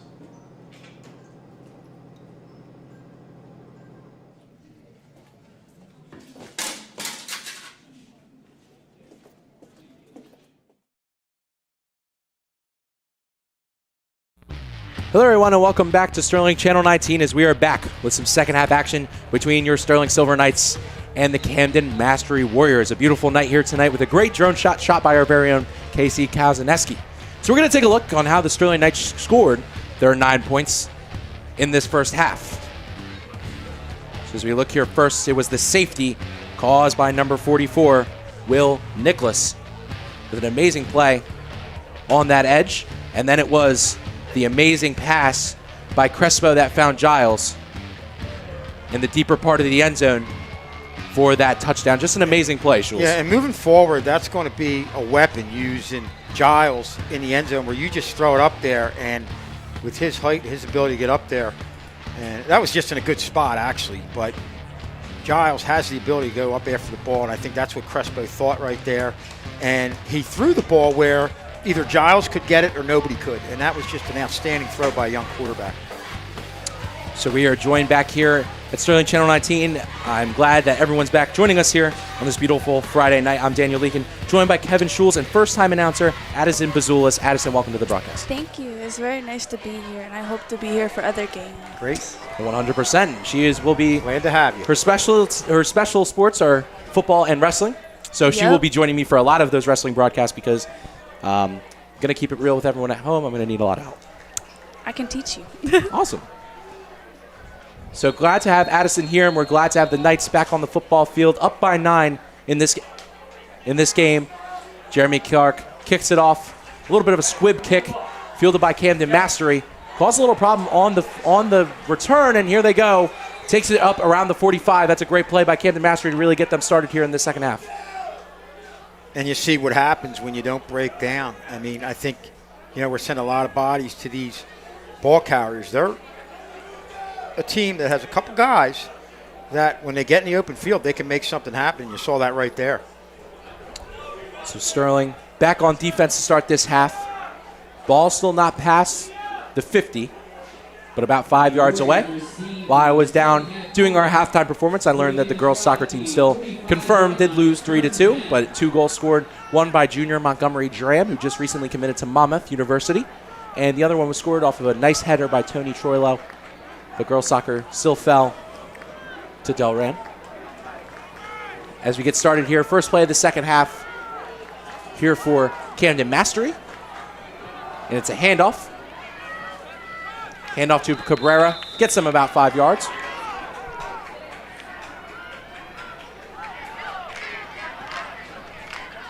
So Camden Mastery with a nice play to open it up. Opens up the run game here. Gives them around 5, so it is 2nd and 5 here for Camden Mastery. They are at the 50. Yeah, and a good job by Cabrera looking for that little window of opportunity. He's a kid that's done some nice things on the offensive side for Mastery in this game.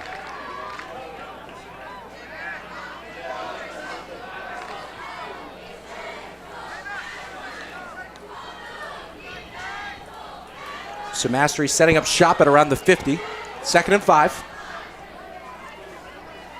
With the snap, then the pitch, and a nice tackle there from Sterling. Sterling is doing a lot better of keeping square, and that's a great tackle by number 5, Josh Hernandez, for a tackle for loss for the Silver Knights. Well, Hernandez's job right here is just to provide containment, and not only did he do that, he was able to make the play. And that's just a great all-around play there by Josh Hernandez.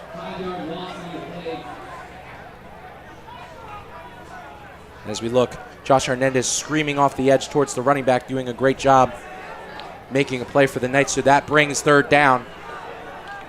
And they take a loss of 10 on, or no, excuse me, a loss of 5 on that one. So they're back to square one with the 3rd and 10. The Warriors looking to get something started. Started their drive with a nice return, but Sterling doing a good job of keeping them back. Snaps taken, under pressure, a bit of a jump throw, and the catch is made. That was a really nice jump throw.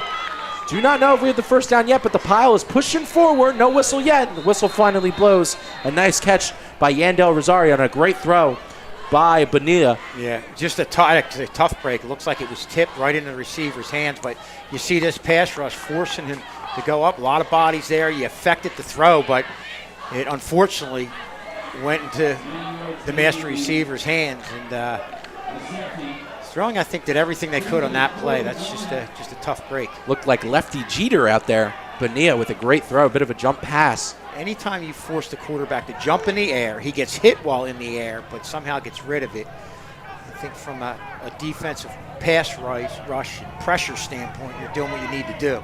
So a 4th and 1 here for the Knights. Pressure's on. 0-9 the score, and the pass is handed off. Sterling blows it up, and they can't get past. We do not know the official signal yet. And it's short, and it's short.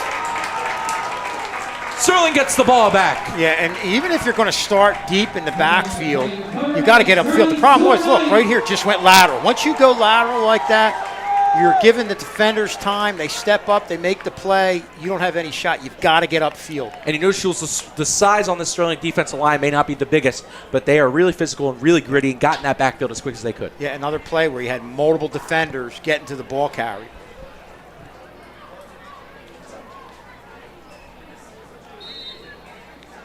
Knights will begin this drive at the 46-yard line. Josh Hernandez in the backfield to make the initial disruption.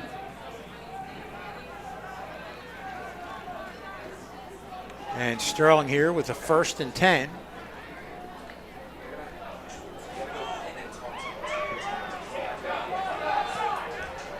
So the run is taken towards the outside. A great run there by Terrell Lewis. Sets up shop for Sterling. And Terrell Lewis doing a great job of keeping the feet churning and really just keeping that forward momentum. And give credit to Sterling. You know, it just seems like this is a play they're really trying hard to establish. They've been stopped, but on multiple occasions, but keep going to it. And they're starting to get some room there, starting to get a push. And I think, you know, when you're a young offensive line and you develop, that's a way of developing confidence within a game. And I think we're seeing that from the Sterling front. And Terrell Lewis played safety in that first game that we covered, but now taking some halfback snaps because of the absence of Kevin Woodruff. And he takes this one for a big run. Terrell Lewis with open field ahead of him to the 10. And it's a touchdown!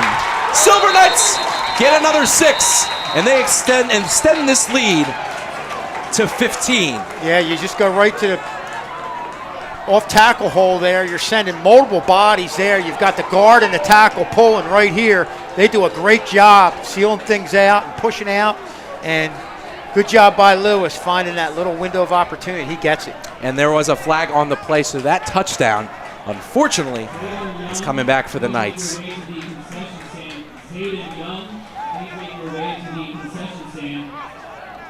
So we're going to take a look. The call was block in the back. I see. Now I think it's a hold right there. It looked like the lineman might be right. And I don't know that he had to do it. It looked like he had the defender pushed away from the play. That's just an unfortunate one right there. Green grass ahead of him. Terrell Lewis with a great run. Again, as I mentioned before, a natural-born DB. He's been played See DB. that right hand right there. Yeah. But that was almost behind the play, and that's something you don't like to see. So Terrell Lewis takes it again and gains back some of those yards with a big physical run. And Terrell Lewis really the story of this drive thus far. Yeah, and you're seeing, again, Lewis is getting there's a combination. There's two things that are happening here, is that Lewis is getting the line of scrimmage very quickly, and you've got an outstanding push by the left side of the offensive line.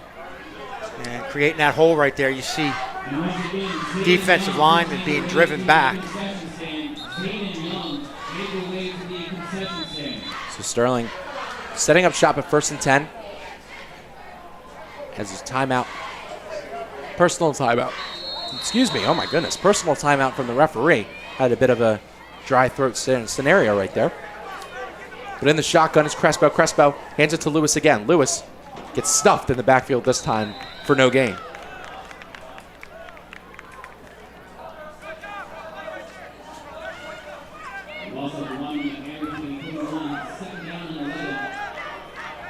Yeah, you're trying to throw the defense off right there. You went to the left side there.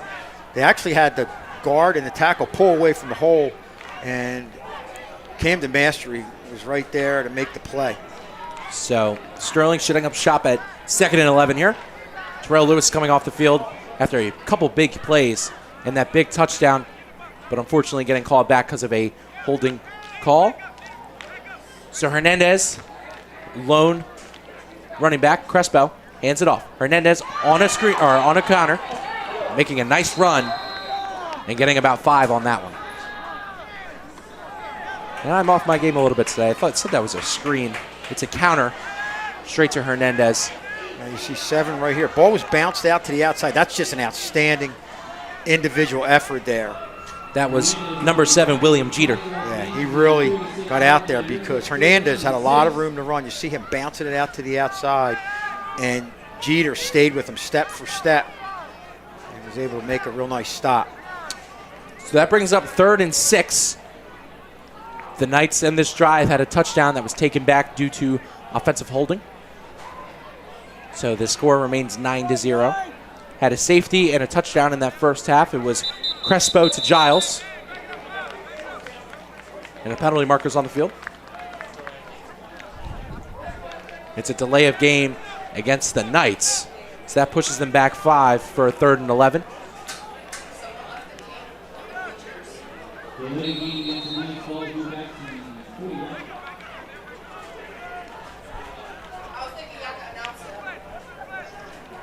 So Josh Hernandez takes this one for the Knights, and he pushes forward, doing a great job of trying to get those yards back. Sterling thinks it's a first. Nothing sure yet. Continue to go to that left side, and I think you're looking at a defensive line that's really worn out. They double team to the point of attack, and guys, they're getting such a good push with that double team that they're pushing it back and really clogging up the ability of the linebackers to flow over and make the play. So it is a first down for your Silver Knights.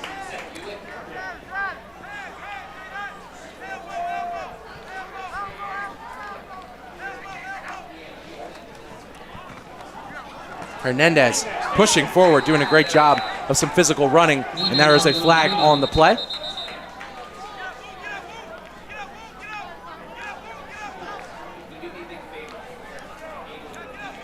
This is a face mask called on the defense, so Sterling gets some better field position. And a lot of runs, we're talking at length about what they're going off to the left side, but I have a feeling At this point, they're going deeper. They're going to go at some point. You see right there, the face mask. But at some point, I feel like they're going to go back to Nolan Giles in the corner of that end zone. Giles already having a couple catches this game so far, doing a great job. Being a deep threat. Yep, very obvious face mask there. On Josh Hernandez. Josh Hernandez doing a great job in this game on defensive end and running back. And both of these teams having limited rosters, doing a great job of mixing in the players and mixing in who's really best in their positions. Yes, they're doing a very good job, especially because Camden is short on players. So they're actually doing really good too. Yeah, and I know stamina definitely plays a factor in at that point, and especially in this stage of a game as a pitch over to Jace Ollyward, but that's blown up pretty quickly by that Camden Mastery defense. And yes, as we were talking about, at this point, if we can get an angle of that Camden Mastery bench after we look at this replay off the pitch to Jace Ollyward, but if we can get an angle of that Camden Mastery bench and then an angle of our Sterling bench, two very different stories in terms of the depth that we have and they have. And so both teams, especially Camden Mastery, got to give them props where credit is due, doing a great job with a very limited roster. And Addison, that was a great point because you see it's really having an effect on the left side, and the toughest position to play is on the defensive line. And you're just getting pushed back, and you can see it's not the same defensive line that we saw in the beginning of the game. So that is the whole team, apart from the players on the field right now. And again, just talking about that depleted depth for Camden Mastery and that stamina that this has built, and they're doing a pretty good job with that in play. Hand off to Terrell Lewis. Terrell Lewis bounces to the outside, tries to cut back in, but a good tackle by Camden Mastery.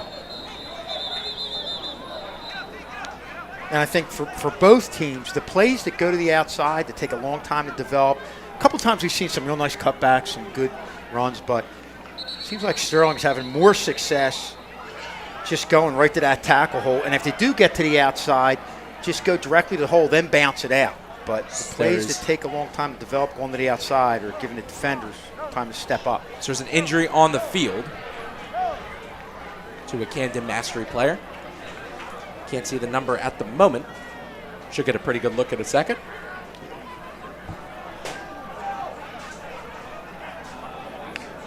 And our next TV game will be Monday, September 16th, field hockey versus Paulsboro Red Raiders, live on youtube.com/SterlingTV19, and that game will start at 3:45. So make sure you guys tune in for some field hockey, our first stream of the year. I'll be joined by DJ Dunker Ty Hunsinger in the booth. I'm very excited to get that game going, and a good way to remember that is to also note that that is the Eagles' first home opener in their Monday Night Football game against the Atlanta Falcons.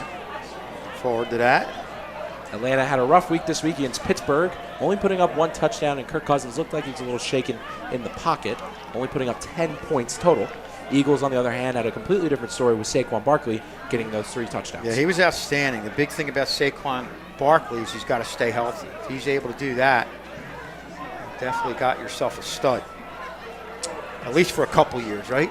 The window of opportunity for a running back maybe is like until they're about 29. Well, Saquon Barkley, Shules, I'm sure you remember when he was at Penn State, was really amazing. And it's hard to find that generational talent anywhere, as we're going to take a look at the city of brotherly love. Our next football game will be next Friday at home versus Gateway. That game starting at 6 o'clock, so make sure you guys tune in on next Friday against Gateway. Looks like the player that is injured is number 10, Jeremiah Reddick. Plays wide receiver and corner for this team. And, I mean, an injury is the one thing you don't want to see for Camden Mastery, as we noted earlier with that depleted bench. Lack of depth, And, Addison, you have to feel like if Sterling is able to knock one in here, it's going to make things tough for Mastery. It definitely is, especially because he plays such an important role to the team, and they need him. So yeah, it's going to be tough, and they, and this is a game. If somehow you're able to go up 16-0, points are very tough to come by. There's the beautiful Phillies Stadium, Citizens Bank Park. Absolutely beautiful, as the Phillies are playing there tonight against the New York Mets. Big for the divisional race, as there's a handoff over to Josh Hernandez. Josh Hernandez finding some room, and there's a touchdown! The Silver Knights get one back, and they increase their lead to 15 over Camden Mastery. Yeah, and that's what we're talking about. You know, prior to that, you had to play that there was a pitch to the outside, too much going lateral. Here, we get it to the hole, then you bounce it out, you find the opening, let the play develop, on the outside, and that's a great job of Josh Hernandez taking advantage of what the defense was giving him. Josh is definitely a player to watch because he's just so good on the field. So gives them a big lead, 15-0 over Mastery, their biggest lead of the year thus far. Jeremy Clark set to kick straight at the point, the hold, the kick, and it is good. Jeremy Clark doing a great job, perfect on extra points this year thus far. And the Sterling Knights increased their lead to 16. And Schulz, this is a very refreshing sight for us to see. Yeah, no doubt about it. You know, they fought through some adversity. But as you just said, Addison Hernandez was their main guy in that drive. You know, coming up with the tough yards, then right there, showing his speed and getting to the outside and winning the race to the edge. Great job by our Channel 19 crew. We're able to see what Hernandez sees right there in front of him. With the great shots. We're getting great drone shots. Yep. Casey Kozaneski. Yeah. And our backup, Johnny Orlino, when Casey Kozaneski is working.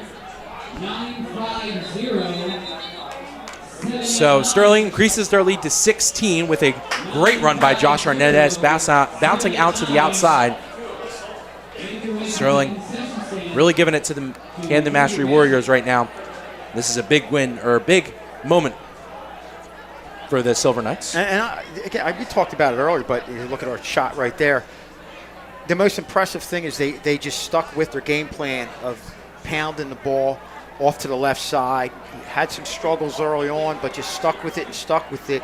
And again, for a young team, a young offensive line, young backs, something like that, once you see it come to fruition, it's just really is going to affect their confidence in a positive way. Some unfortunate news to bring to the broadcast here for all our Philly fans watching at home. Francisco Alvarez just hit a 3-run home run off of Aaron Nola in the 5th inning.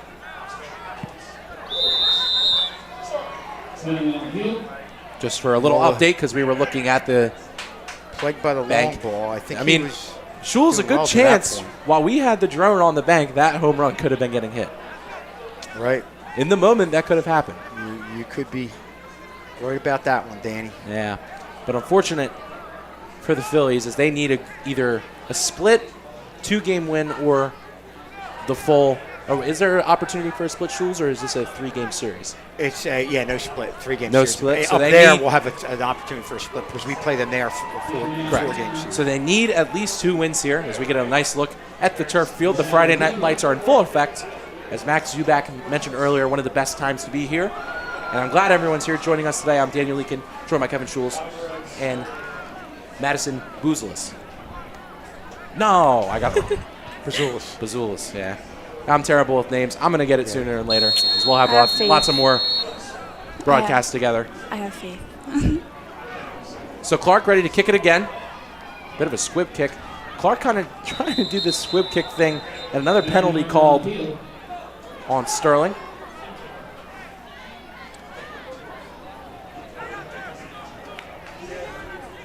And sometimes it stings because you may get hit in the penalty flag, or with the penalty flag in the head. So we're going to take a look here. What exactly? Oh. Great camera shot there from our cameraman, Mr. Nate, over there on camera 1 with a great angle of the collision. So Jeremy Clark kicks that one again out of bounds, trying to do the squib kick thing that has failed. And now they're getting pushed back to their own 25. Ready to kick this one away for the 3rd straight time is Jeremy Clark. Yeah, I don't know. I think I would just tee off and just kick it away. So Clark getting ready. Tees it away. Fields it around the 40s. Camden Mastery. Mastery looking to bounce it out to the outside. Good blockers ahead, and they get it to around the 50. So after a weird series of plays there from Sterling, Mastery has it at midfield. And you saw another, a kid from Mastery who's got some good speed, but again, you're impressed with the coverage on the kickoff team. And that's, says a lot about the special teams. Special teams is occupied by a lot of young players usually, so it just tells you these young players are buying in and doing what the coaches want them to do. Cheerleaders throwing candy into the student section. A good showing for this Friday Night Lights game between Sterling and Camden Mastery tonight.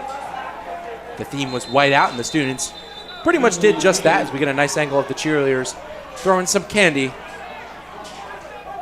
They're definitely bringing all the energy tonight, which is what we need. And indeed. Right on that one, Addison. We did need a penalty against Camden Mastery while we were looking at the candy being thrown into the stands. So they move back 5 yards. It's a 1st and 15 here for Camden Mastery. And Mastery, really the story of their game, 1, lack of depth, Schools. We talked about that a lot. And 2, they really could not get the offense going. Yeah, and I think you got to give credit to what Sterling was able to do on the defensive side of the ball. There's another penalty marker on the field. False start called on Camden Mastery once again. So 1st and 20.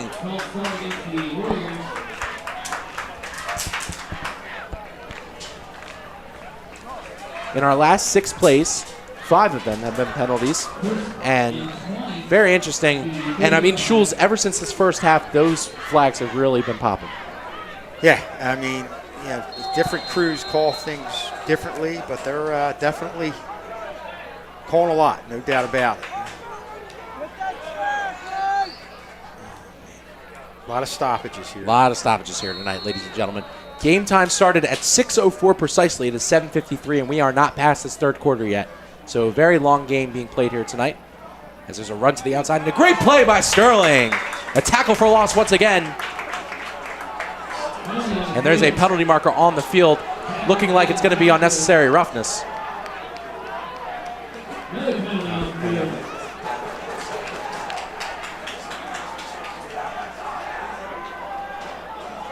So the refs are definitely going to look this one over. Looks like number 52, Jaden Lee, going to be talking this one over. Or, excuse me, getting restrained by his team. Well, 7 plays, 6 penalties here for the Knights. This unnecessary roughness was called on Camden Mastery.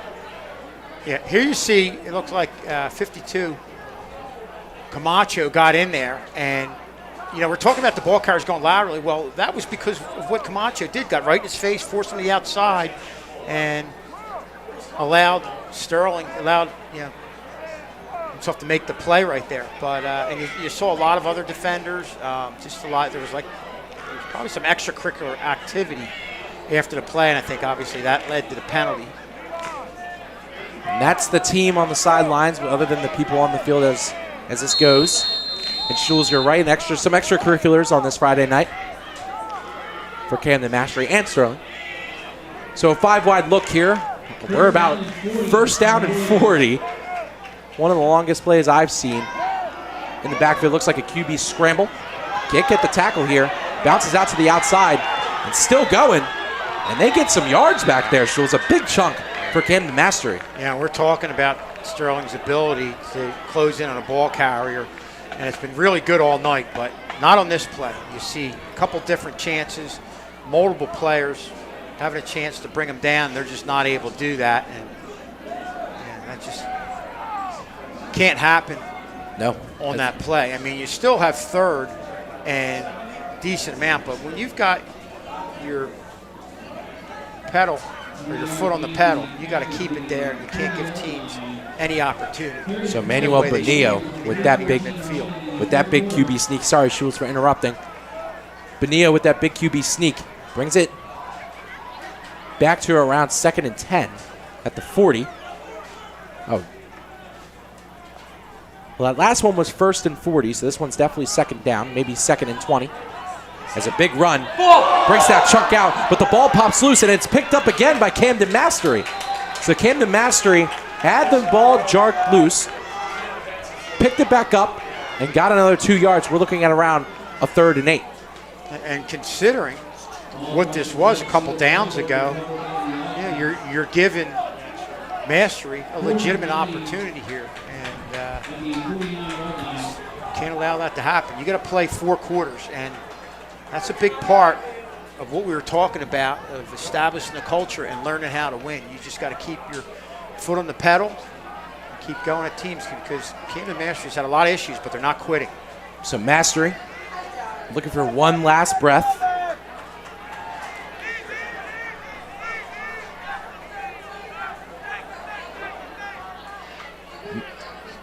Quarterback making the audible. Ready for the snap. Takes the snap. Looking like he's going to throw, but scrambles out. Camacho, first one there, tries to get the tackle, and then right next to him is another Sterling player.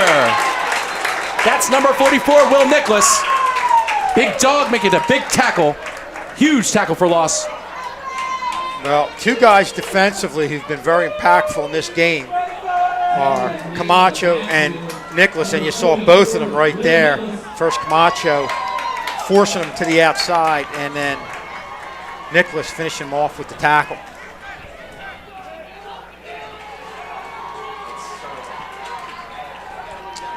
So it's going to be Sterling ball here, as that was 4th down. I was mistaken again here in the broadcast. And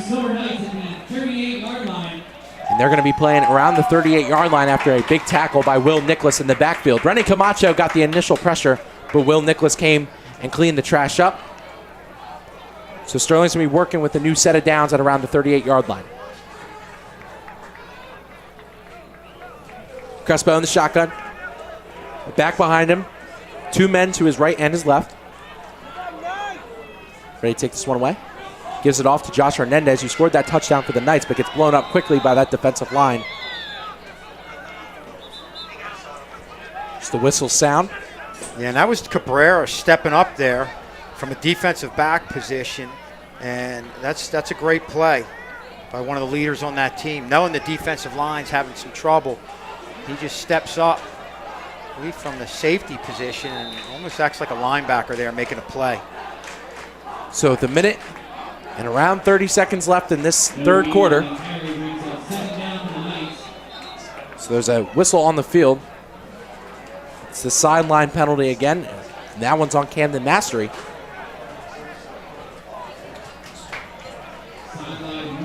I think we've had every single penalty that could possibly be called. So the whistle blows. Sterling working around with the 2nd and 10. Crespo in the shotgun. Steps back. Looking to throw. Over the middle. Gets tipped. And Giles can't pick it up. This makes it a 3rd down for the Knights. I'd be surprised if they went to Giles off to this left side. You've got the wide side of the field. As we look at the replay right there. Almost was able to haul it in. Giles. Here's the beautiful drone shot that we always have. Here, Kay coaching his son, Casey Kozaneski, from the truck. All of our cameramen have done a great job tonight. Been a little short-staffed here. Not the usual, cast that we have around, but everyone's doing a great job with their shots tonight. Everybody's learning, getting better. Yep. We got Addison on here doing a great job with us. I'm having a lot of fun. So here's a foul. There is another penalty, guys. This one looks like it's being called on Sterling, but my goodness, we were just trying to think how many penalties. 20, 25? You know, Schulz, that should be...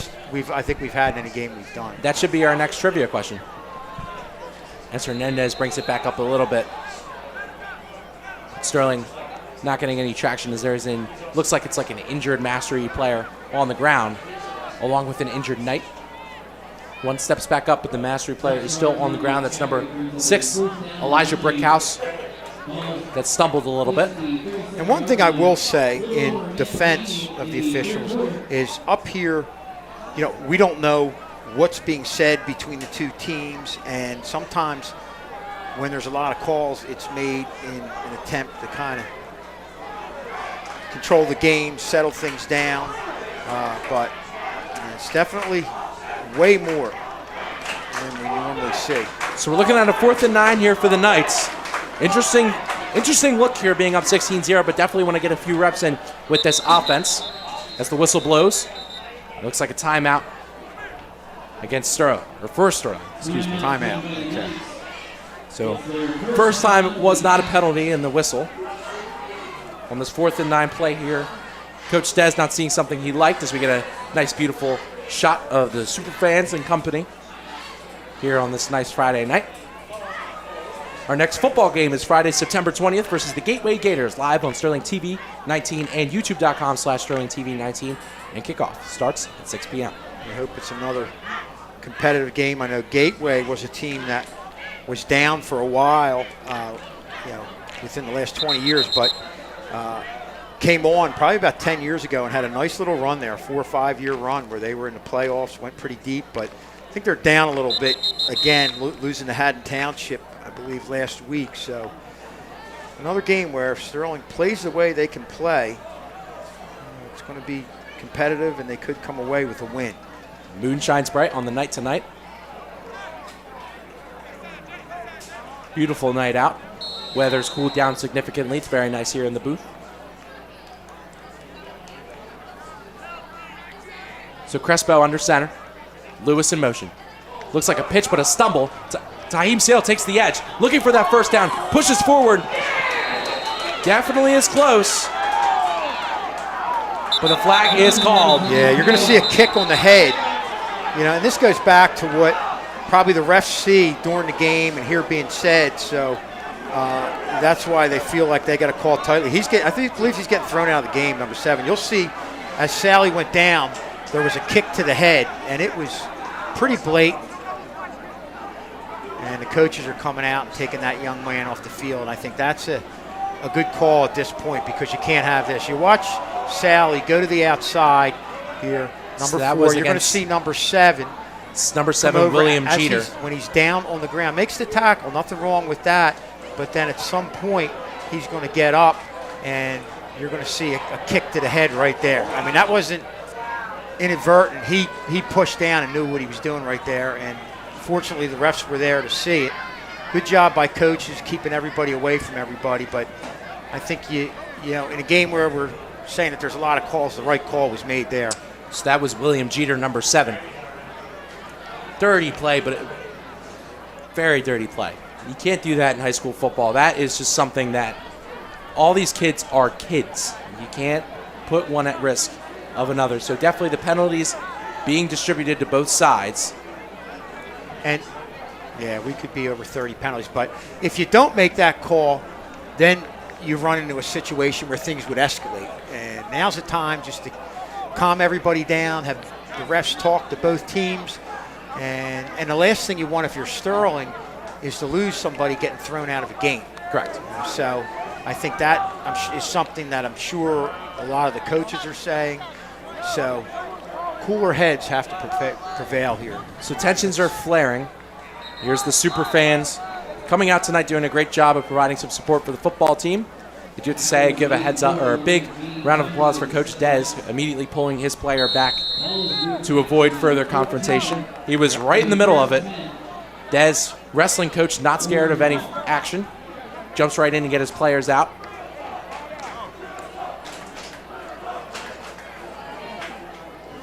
So Mastery gets the ball after the penalties were awarded.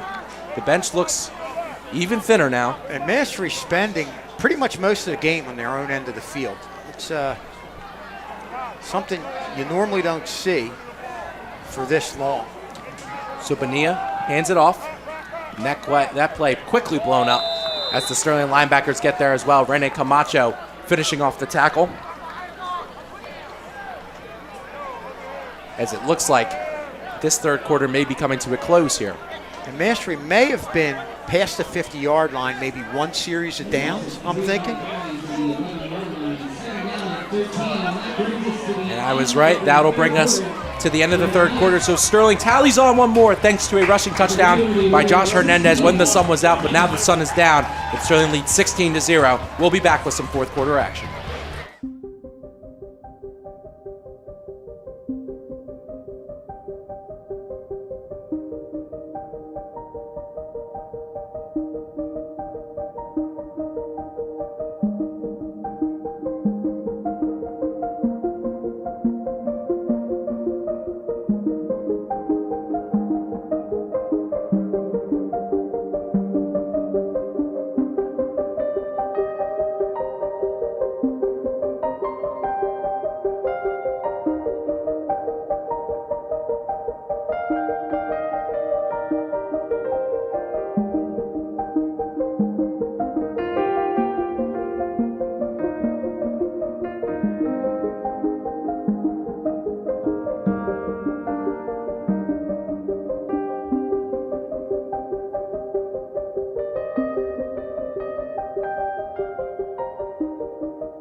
So welcome back to Sterling TV 19 as Sterling leads over Camden Mastery Warriors 16-0 at the start of this fourth quarter with some emotions flaring, but everything being cooled for a little while as we got 12 more minutes to play here in this very long game with a ton of penalties and a ton of whistles.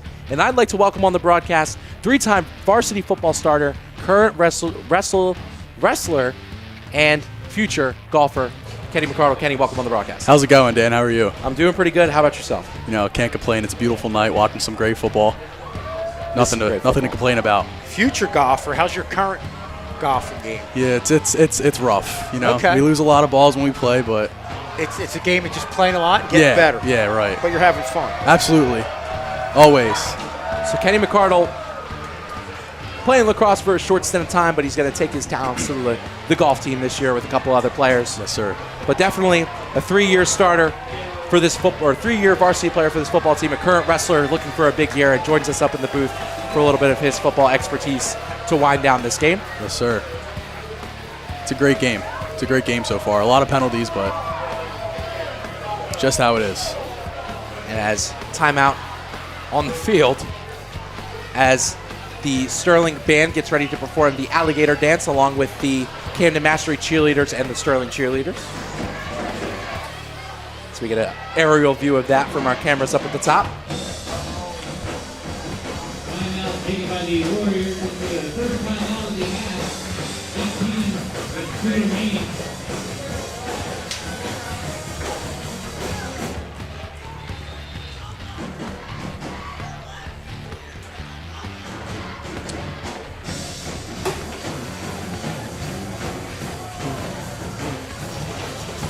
So a little bit of a score update for the Phillies and Mets game. At the bottom of the fifth, the Mets are now up 6-0. The last time we checked, they were up 3-0 on the top of the fifth. And then Brandon Nimmo also blasted a 374 home run to right center off of Aaron Nola. So it looks like Nola's night is done. Yeah, Phillies It's a shame. probably are going to lose this first game to the Mets. Looking to bounce back tomorrow. And he has those occasional rough outings, but for the most part, he's been pretty good this year. And moving forward, Nola's always been good when you get to the playoffs.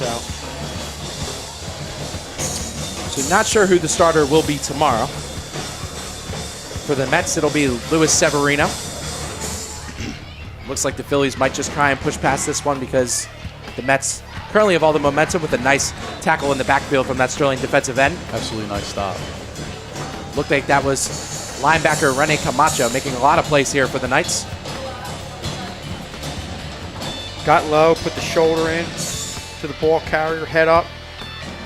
Looking more fundamentally sound, Sterling is as a team. That's a great read, fill in the gap. That's just what you want to do as a linebacker. That's what the coaches preach. Absolutely. So as the alligator continues, so does the game. Scramble out, pass. Sterling got to get a tackle here, and they do. Yeah. Big tackle there in the secondary, as there was only green grass ahead. As And there's this is some a more really- extracurricular pushing and shoving here. Fortunate to see that, but now you have guys on the same team going at each other. But watch how he stepped towards the pass and caught it, having a good sense of knowing where the defenders were. That was a nice play right there. Great job by the Sterling defense coming through and making that big tackle when it Yeah, was needed. good individual tackle, but yeah, you see some extracurricular activity there. Watch right here, had a lot of defenders right there, but really didn't just catch the ball flat-footed, stepped into the pass, and that allowed him to get away. But fortunately for Sterling, somebody was there to make a play. Looks like that was number 16, Cameron Johnson, the sophomore safety. And it looks like the step over on the offense was not very intentional. It looked like he was just trying to get off. But, you know, the way the tensions have been In flaring a chippy in this game, yep. It could be taken the wrong way. So 4th and 10 here. Again, Master, they punt it away. Goes straight up. Sterling has to let it go. And fielded at the 25.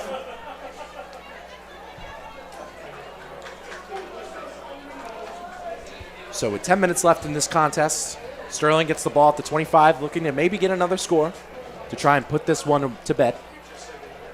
And Ken, you know, if things move on the way they look like they're going to move on. Sterling coming away with their first win of the season. Talk about how that affects you next week, practice, how much better practice is, and how Sterling can really take this and move in a positive direction at this point. Yeah, that's huge. Going into the locker room after a big win, it just keeps the morale up for everyone. Going into practice after a big win like this, it keeps everyone hopes up for the season. Everyone knows that there's good things ahead if you get a win. You just got to keep at it. You got to keep grinding. You can't let off the gas at all. You got to keep going. Whether it's in practice, in the classroom, out on the field, everywhere. So another timeout taken by the Knights, as there's been plenty of whistles here tonight, as this game has pushed well past the 2-hour mark, approaching the 2-hour and 15 mark since this one has been kicked off. Kickoff was approximately at 6:04. We're at 8:13 currently. As there is the Camden Mastery side of things. Their drum line doing a great job over there. Don't have a pep band, but they do have a drum line to come out and play for the team. And football is one sport where it's tough to build a program from scratch. Absolutely. You need numbers.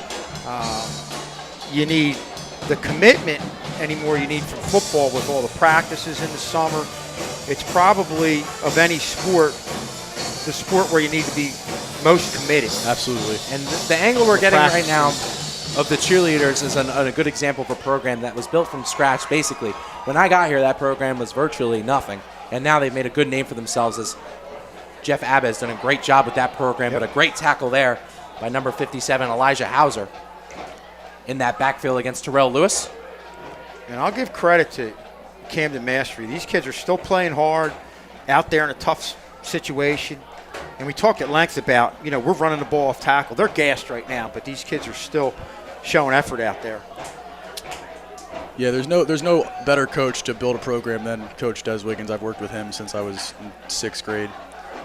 One of the better coaches, the best coach in my opinion I've had. If there's someone that's going to build a program up from scratch, it's him. It's going to take a few years, obviously. And he's the wrestling coach also. Yes, he is. You have him for wrestling. So those two sports seem to go hand in hand when you talk about football and wrestling. Absolutely. And a good example of that in terms of a player is Rene Camacho, your middle linebacker, using his lower half a lot of the time. And there's another timeout. And, man, timeout after whistle after timeout after whistle. And it's been kind of a long game here, longer than Bishop Eustace. And I know the setup, the takedown of all this equipment tonight is going to be ruthless. And you compare those two sports when you're talking about wrestling and football, a lot of similarities. I mean, really football is a lot of one-on-one. It's a team sport, but a lot of one-on-one battles out there, like wrestling. And you can speak to leverage and how leverage is important in football, getting low, and wrestling, how it's important, using the lower part of your body. Absolutely. Low man always wins. In any sport, low man always wins. Football and wrestling, it's the most evident. You see guys making open field tackles, making blocks on the line, making blocks in the backfield, tackling in the backfield. It's all about low man always wins,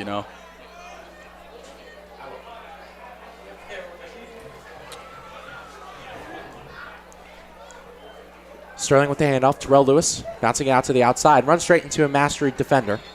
And that brick wall pushes him back down. So Sterling approached here with 3rd down. So both teams looking a little out of sync tonight in terms of all these whistles, timeouts, penalties. Sterling still currently prevailing 16-0. Thank you everyone for tuning in.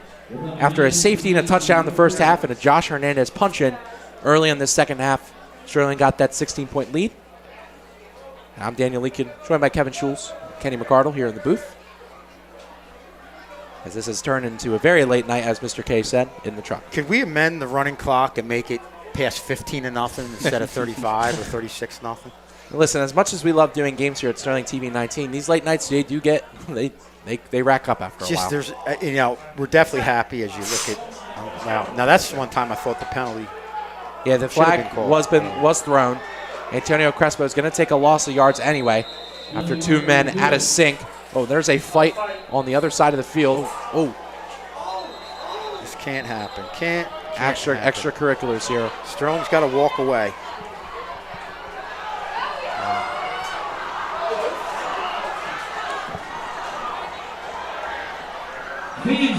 remain in the stands. Fans, please remain in the stands.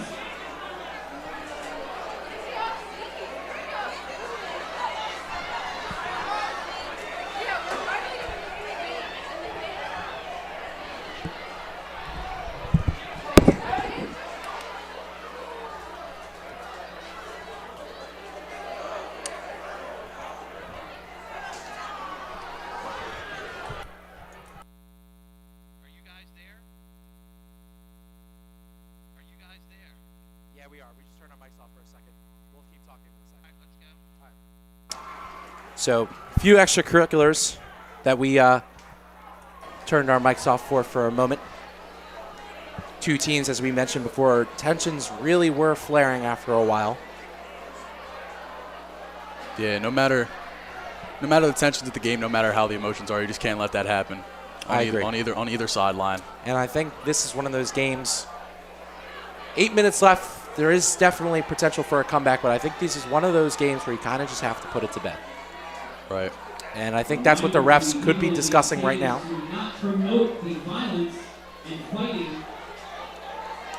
So both coaches talking it over in the middle.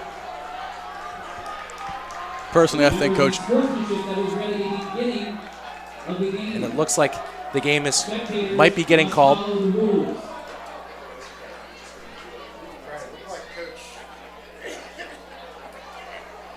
Looks like Coach Dez was trying to just calm the other coach down. Well, when two coaches shake hands in the middle of the field, that's a pretty glaring flag. But we're not sure. We're not sure up here in the booth. Yeah. If there was ever a game that could possibly be called at this point, this would be it. Just from everything that's going on. And yeah, the boys can't again, we're talking about a lot of the penalties, but I think the refs, they see a lot more and hear a lot more that's going on, and maybe it was a situation where they felt like some of it had to be called just to keep control of the game. Just kind of speculating here. And just a reminder, the NJSLA does not promote any violence during the games. We at Sterling Channel 19 do not promote any violence during the games. Always hope that it is a fun and friendly competition between two teams. And, I mean, after such a big game for Sterling in terms of morale, this is one of the last things you want to see. Absolutely. Yeah, it was, it's been a positive. We've seen so many positive things in this game by the way they played, by the way they've executed the fundamentals on both sides of the ball. So it looks like, okay, it looks like they're going to continue on here. So hopefully we can ride this one out and I don't know. It's over. Mastery's very close to not even having enough. I have some players on the sidelines there, so not sure who's ejected, who wasn't ejected. But yeah, just got to kind of ride this one out and get this one done and get everybody out of here. Yep. Just a little update on the Phillies game. Mets still winning 6-0. Man on second. Top of the sixth with one out. And I know I keep saying it, but I think the coaches have to really reinforce to the kids that if you get thrown out, I believe you lose next week's game. Correct. And that can't happen. Sterling needs – they have more players than Mastery, but Sterling still is not the type of team that has a lot of depth. You've got to look big picture, and I'm sure the coaches are telling them that. Absolutely. But it's a matter of the kids buying into what's being said and understanding exactly what's being said to them and the extent of what's going to happen if they get thrown out and how it's going to affect the team moving forward in a big game next week, a winnable game. Absolutely. Against Gateway. If there's any coaching staff that's gonna put that to bed real quick, it's Coach Wiggins and his staff. You know, they're gonna pay for that tomorrow morning. They're gonna pay for that next week. You know, like I was saying, going into next week, having that high morale, coming off a win, you just can't fight. As much as tensions may rise, you gotta keep it all together. Yeah, and we talked about all the aspects of a program that has a good culture. Mm-hmm. We're talking about the fundamentals, playing hard to the whistle, practicing hard, showing up on time, But there's a character aspect that you have to have also. Right.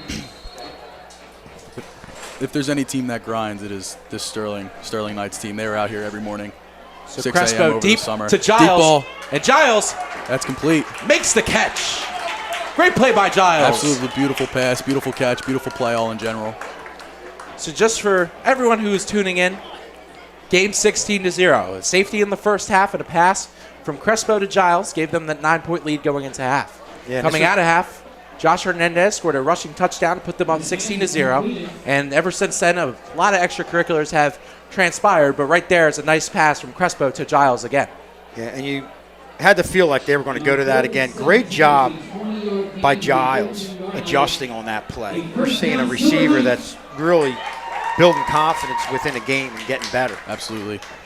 His first year, you know, he's a great athlete. There's a flag on the play as a rush has happened. Penalty marker on the field.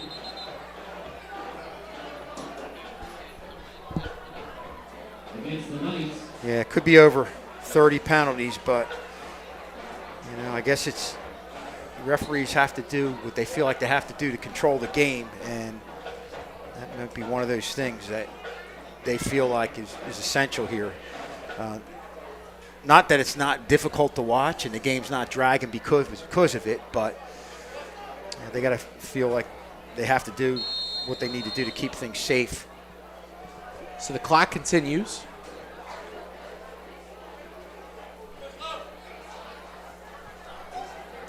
It's Crespo in the shotgun.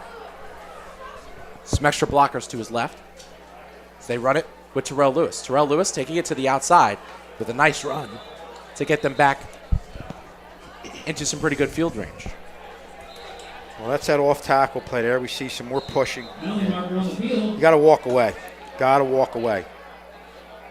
Yeah, it's getting to the point where they might just have to put this game to you bed. wonder if stopping the game might not be the best thing. I don't think either team would argue with that at this point. Just holding it. But if you're a Sterling player, you've got to listen to your coaches and just walk away from the nonsense. It also looks like the Sterling band might be packing it up a little bit too, to their right. There's no need for that shoving. No. Especially after what has happened. No. And as you see, too many flags tonight. Nolan Giles throwing his hands up in just disbelief. So Friday Night Lights here at the Castle. We're about 2 hours and 25 minutes past kickoff. Been a long one. We were going to have a post-game show, but due to the extracurriculars that have transpired and the length of the game, that is currently out of the cards here at Sterling TV 19. Well, thank goodness we started the game at 6. Yeah. Because it would be 9:25. Now it's only 8:25. Yeah, we still have a nice night ahead of us. A few tech crew members and I are going to go out and get some Applebee's and very good. Enjoy it after we, disassemble stuff here. And, I do want to reiterate, I appreciate everyone that's come on the broadcast today. Addison, Max, and Kenny now, all doing a great job. We lost a lot last year, so we need to have depth here on the broadcast team. So, I was talking with Kenny last night. We were having some fun playing some games, and he was like, man, I want to get on one of those. And I was like, Ken, we have an open seat. Everybody's doing a great job, too. First time on, and you'll only get better and feel more comfortable as you're doing it. But you guys, for first times, having your first time out here, it's been impressive. I appreciate it. It's very fun to do this. So a nice run here by Crespo, taken to the outside, taken to almost nice around the hit. 10. Very nice Definitely hit. laying the shoulder down, and that's some leadership capabilities right there from Crespo, putting his body on the line. He's done a great job stepping into tonight's game, especially after a starting quarterback got hurt. He's filling the holes. He's stepping up, next man up, He's just doing a great job tonight. Yeah, and you're just going to see a good seal here from a lot of blockers, just getting a good push and giving Crespo a lot of room off to that right side. So there's an injury on the play. Looks like a Camden Mastery player is down. Looks like that is number 5, Davon Barlow. Looks like he might be cramping.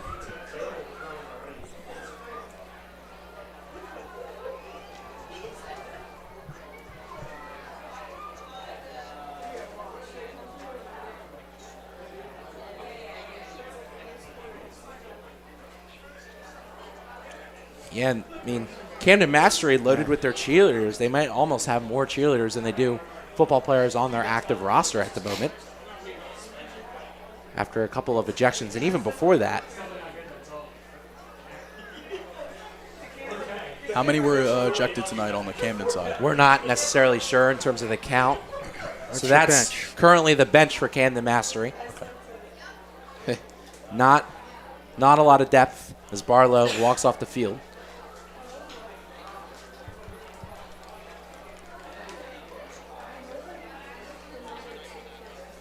So a crazy night for Coach Dez, and what would seem like a great celebration, as Mr. K is saying on the truck and I was going to mention, what seems like what would be a great celebration has been overshadowed by these extracurricular events that have transpired during the game. Yeah, knowing Coach Dez, he's not going to go into the locker room happy after this. Nope. He's And not. I know him well, too. And, I mean, great personality, great guy. But that great guy comes with, I'm not taking stuff like this. Absolutely not. Business is business. Yes.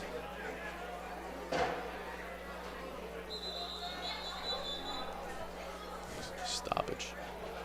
So another stoppage. As Kevin Schulz shakes his head as he looks down. As there's a timed out taken by the Warriors. As we're nearing the 2 hour and 30-minute mark in this game here so far. Everyone who's stuck with us along the way, we appreciate it. This has almost felt like an NBC broadcast and watching an NFL team in terms of the length. And I think myself, Schulz, Kenny are definitely feeling. We're like mentally worn down Yeah. from this one, I think. Yeah, I agree. Definitely started as a great night for the Knights, but Yeah, hasn't turned out that way, I got to say. Yeah. Just a reminder, our next TV game is next Monday against Paulsboro Red Raiders. That'll be our first field hockey stream of the year. That game starting at 3:45. So if you want to check out some field hockey, make sure you tune in on Monday at 3:45. talking about a team that has really built a program, field hockey. Yeah, definitely. I mean, have a couple of girls out there and that are trying their hardest, doing their best, and I mean, doing great things over there. And another game happening that Monday night. The Eagles taking on the Atlanta Falcons here at home, the season home opener. Ball. I will be in attendance as Kenny shouts ball like he's back up on the field, and Antonio Crespo with a bit of a snap fumble. Instinct. Just coded into your brain. So trouble on the snap. Liam Crawford to Crespo, recovered by the Knights. But it looks like it'll be 1st and 10 for the Warriors, nevertheless.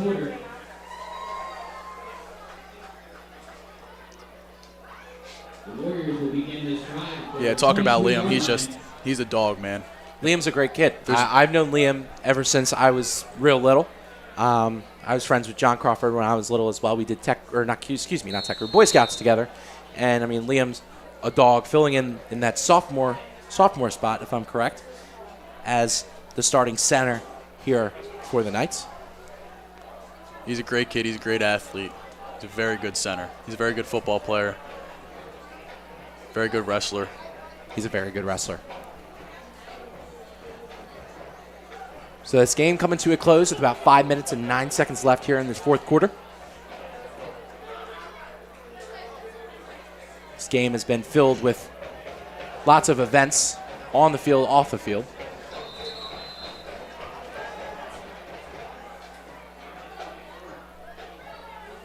Finally made it past the 5-minute mark in this fourth quarter. So there's a 2-yard gain on the carry. 2nd down and 8 here for Camden Mastery. Yeah, I almost think if you get the ball with a minute, and Strong gets the ball with a minute and or 2 minutes left, just to run more clock off, just take a knee for a few downs just to get us out of here. Things are calming down a little bit now, but you normally wouldn't say that, but this is just a different type of situation tonight. Yeah, it's unfortunate. I mean, Schulz, you've been an announcer for probably 20 plus years now. I've been in this industry for around 4, and there's trash talk in every game. But when the when the emotions flare like that, it really just ruins the game. Yeah, every word just can't escalate into something, and I think you saw tonight where more things escalated than normally do. There's words, but you know when to end it. It's just gamesmanship and having a feel for knowing how to be. Yeah, you saw our administration was out there, Mr. Shiano, the police were out there, so they just all really chipped in and did an outstanding job. The coaches. Yep, I was just about to mention that. So it could have been a situation that could have been a lot worse, except for them stepping in. Bomb deep. Finds number 1, Yandel Rosario, and he has Greengrass ahead of him to the 10. Touchdown, Camden Mastery. And they're still in it with a breath of life. Well, with a 2-point conversion here, it's suddenly a 1-score game. Just like that. We said all night, this Camden team has some playmakers. You saw a good rush, but Yandel he just Rosario had somebody who got loose. They lost track of somebody, and that just can't happen. That's the one thing at this point. You'll give a play underneath going for 20 yards, but you can't get beat up top. And again, I know the coaches were telling these kids that, but the kids have to meet the coaches halfway and carry out the message, and it definitely wasn't carried out on that play. Yandel Rosario. Big play for Camden Mastery. Puts them within 10 at the moment. This could get taken to a 1-score game. So we're going to take another look at this one. Bonilla scrambles out. The defense crowds him looking for the big play. And then just wide open is Rosario. And Rosario. Can't happen this late in the game. Got to keep track of everybody. Especially with how close of a game it is and how a comeback could be happening. That just cannot happen.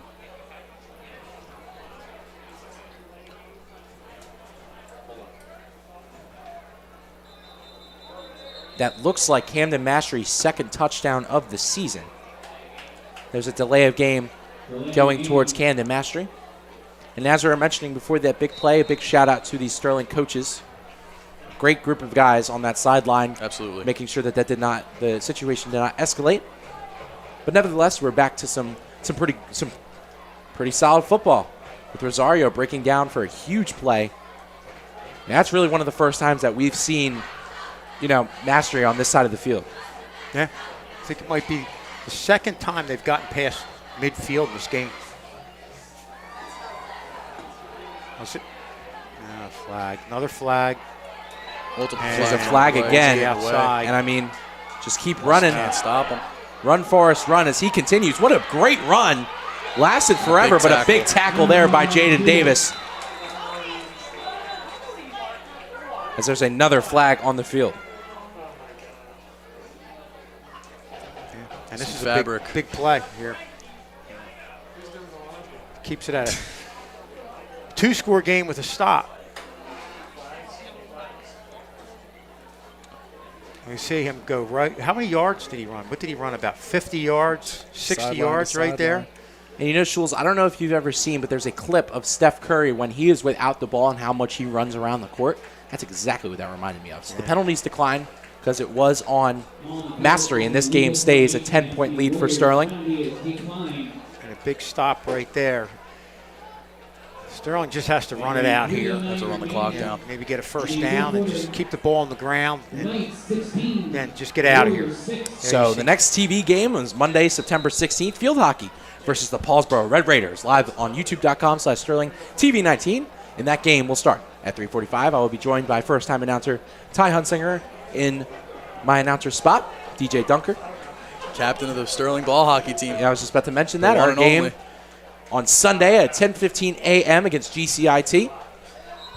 Gloucester so if Rinks. anyone wants to come out and support, Ken and I are the goons of the team, one of the bigger guys. Yes, sir. 2 defensemen, I'm assuming? Kenny is actually like a power forward. Oh, okay. I'm one of the defensemen. Kenny just kind of goes in there and wreaks havoc around, and I stay back and play my passive game. I wish I could tell you what I was doing when I was out there, but I actually have no clue. It's my first year. Just kind of go out there and run around like a chicken with my head cut off. Nothing wrong with that. But, just trying to make plays when plays can be made. So when I looked at my phone when the ball was first kicked out, it was 6:04.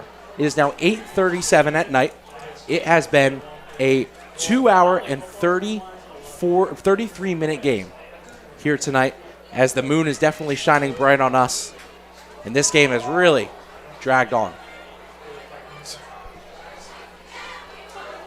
Last game at this point, everybody was out of here and the lights were off, I think. Yep. We were out of here. We were done setting up. I got to think there's going to be an onside kick here since it's a 2-score game. You know, if it's a 1-score game, they take their chances that they could get a stop and get the ball back. But at a 2-score game, you got to get it back twice. So it's almost evident, and I'm sure they have the hands team out there, which it looks like for Sterling. Sterling's got to get it. Okay, you can. Yeah, Sterling can't let the ball roll like that. They can go ahead and get it. Okay, let's look at this. I think Sterling is awarded, or I think Camden Mastery is awarded possession. When it's rolling, Sterling can step up and get the ball. It's Camden Mastery that has to wait for it to go. Sterling does not have to wait for it to go 10 yards. They could have gotten it 4 yards ago, 5 yards up there. Yeah, they just can't wait on that. They got to be there for that. And that was poor hands play by I thought Sterling. we originally got on it, but I thought we did too. So sure. Mastery with another breath of life here. And I mean, when we've assumed that the game is over, it just has continued. No, I think our guy went down on it, and then he missed it, and then the other guy went down on top of it. That just can't happen this late in the game. And with a score and now with this onside recovery. And I'm sure the viewers at home, us included, this roller coaster of a game continues as Camden Mastery recovers an onside kick. It is now working on offense. And right under. That looked like Jaden Davis's arms. Has been Bonilla looking to take this one on the outside. Camacho looking to make a tackle, and a big hit by Sterling to continue. And a big slam. Yeah, well, and you can't do that. Maybe you got to take him out of the game just if he doesn't get thrown out. But, I mean, you can't. You're clearly standing on the sideline, and you don't pick a kid up. I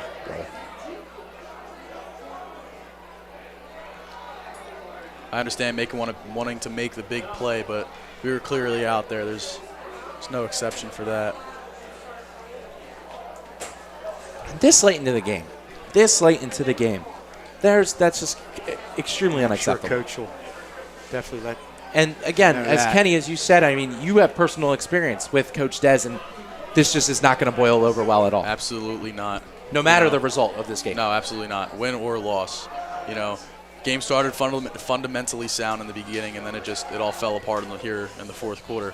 You know, sure there's hiccups throughout the game, but this is sloppy. Yeah. I'm officially, and I stand during these games at all times, not soccer, but football especially. I'm officially taking a seat because I've been standing for almost 2.5 hours now, running outside doing the halftime show. I'm taking my seat. And within the game here, it also gives you a 15-yard penalty. Gets the ball down to the 35-yard line. It's selfish play. Absolutely selfish. At this stage of the game. It's not okay. That cannot happen. You know, it was 3 minutes ago. It was 16-6. Sterling looked like they were dominating. Now it is 16-0. Now it is 16-6 with Mastery having the ball again and a breath of hope. Bonilla taking it to the outside, trying to get pushed out. Sterling really cannot just tackle this guy. And Bonilla keeping the pressure on as this game continues.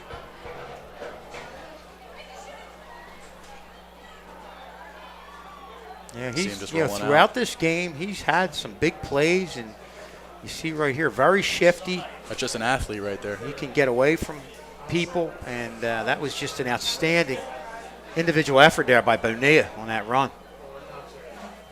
9-yard gain on the carry, 2nd down and 1. So 2nd down and 1 here for Camden Mastery. 2 minutes and 46 seconds left in this game.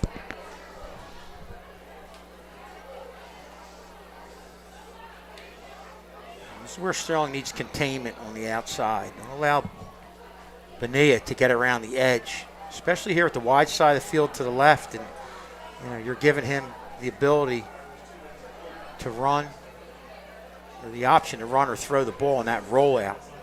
Not have somebody in his face.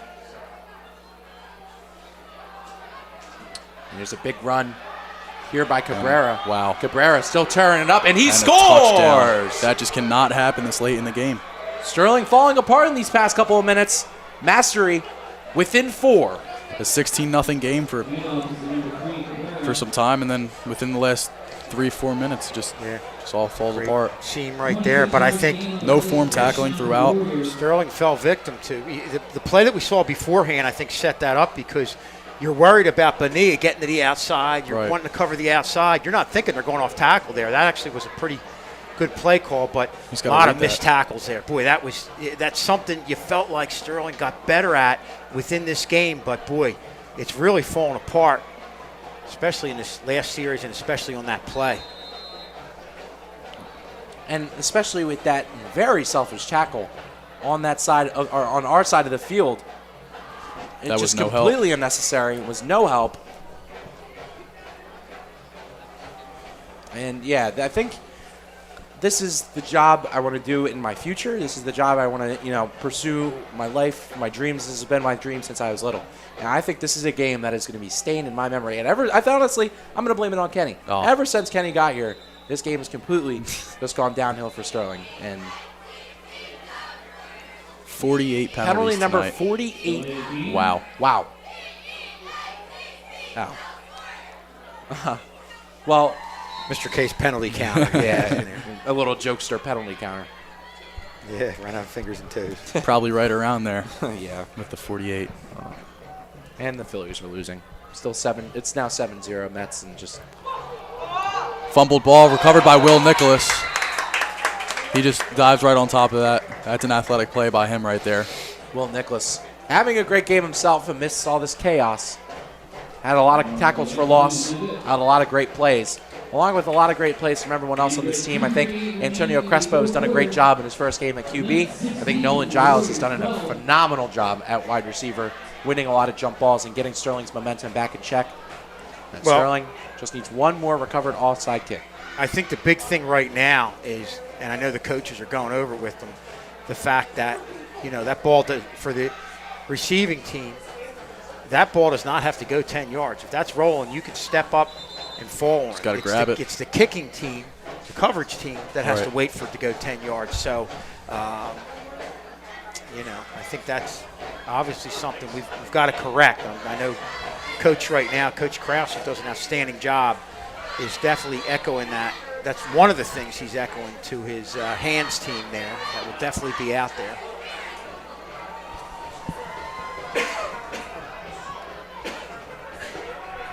So, onside kick definitely being taken here.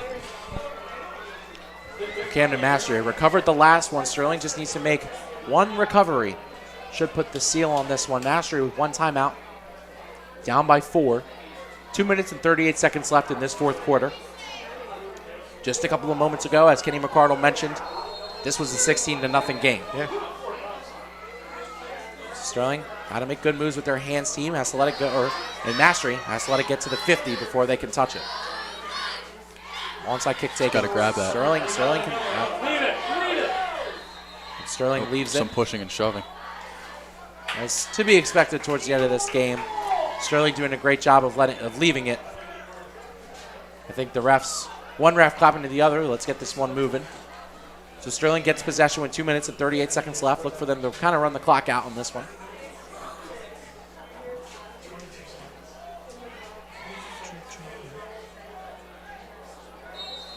Onside kick attempt is no good. The Knights will begin this drive at the 46-yard line. It's first and 10 with 2:38 remaining in the fourth quarter.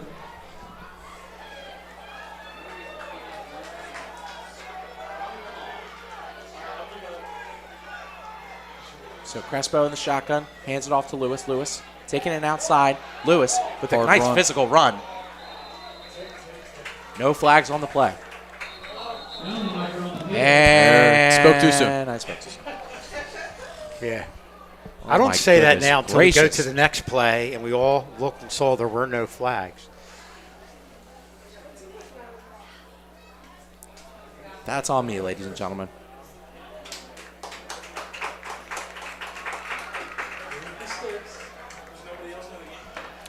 On field, the personal foul against the Warriors. It's tough to see. I don't know. I think afterwards maybe, but I really didn't. Maybe we obviously would have to have been away from where we're looking right there.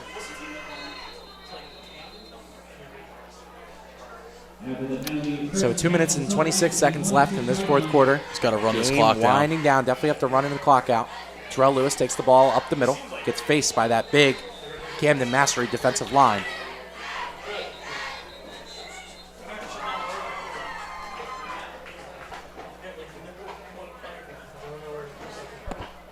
And timeout is called by Camden Mastery.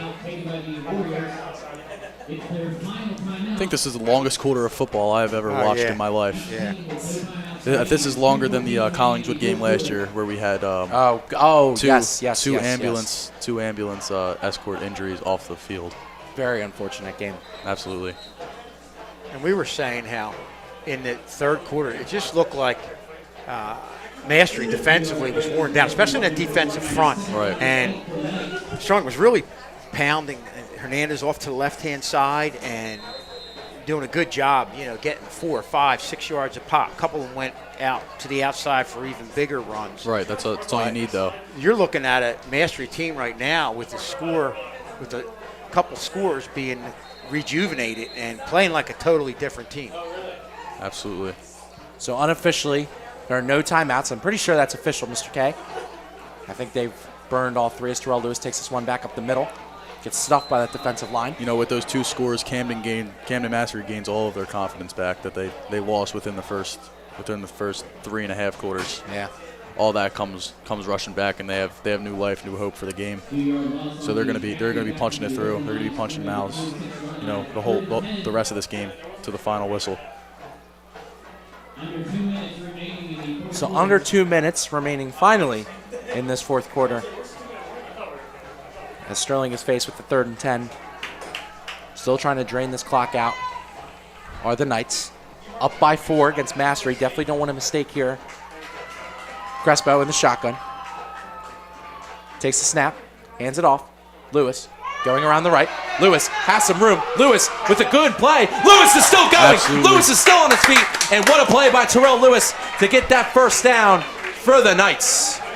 That's going to end the game, and now it's time to just take a knee. That's a hard run by Lewis right there. That's exactly what they needed in this time. Lewis, what an amazing game for that young man tonight. He's a dog. He's a dog. If there's one kid you want on your team, it's him. You want Will Nicholas and you want Liam Crawford. Those are the three. They all have the most heart. What a crazy game for Sterling tonight. What a crazy game for that man, Terrell Lewis. Had a big run taken away from him because of a holding call, and has really done a great job on the ground ever since. It's Crespo comes to give the orders. And you can just kneel at this point. I would, with everything that's going on in this game. Looks like they're going to run a play. Well, just kneel it. Yeah. I don't know. They're going to go for a play. Oh, there you go. Oh, there we go. Takes the knee. Okay. So he takes the knee. Yeah, that's the right thing to do. And Sterling's going to come away with their first win, which is a great thing.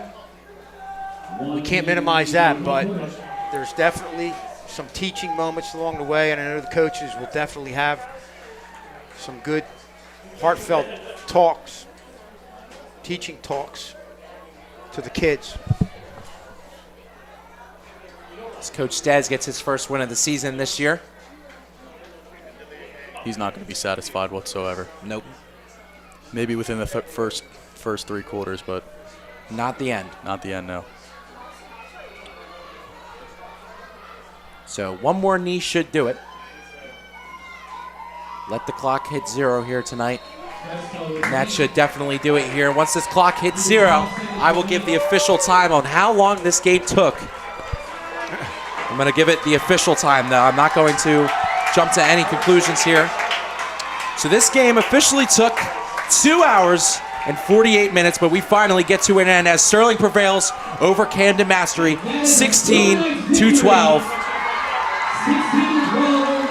They catch their first win of the year, so Sterling improves to 1-2 as Camden Mastery declines to 0-2. A big win for the Knights.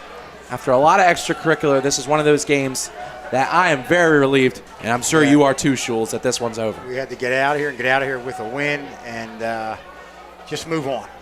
It's a move on time, and you saw that by taking the knee. Maybe at another point you might not do that in a situation, but it was the right thing to do. And they're doing a good. You see a lot of administrators, police are out there right next to the handshake, so they're going to make sure this doesn't escalate. They really have a lot of bodies out there. So nevertheless, with everything that went on today, it was a big win for the Knights. So in the first half, a safety caused by Will Nicholas and a score by Nolan Giles from Antonio Crespo in the end zone. To start, in the second half, Josh Hernandez ran it in for our 16 points in today's matchup. Gives Sterling their first win of the season after a long one, 2 hours and 48 minutes officially. And man, oh man, what a game. Yeah, this is, like we said, this is one we're going to remember for a long time. And we can't, again, we want to emphasize the great job that our new people did coming on here. Max, Addison, Kenny.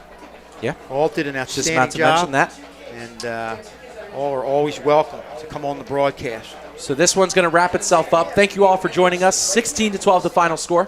Thank you to all the tech crew members, everyone in the truck and everyone in the booth. Everyone have a safe and amazing night. And as always, go Knights.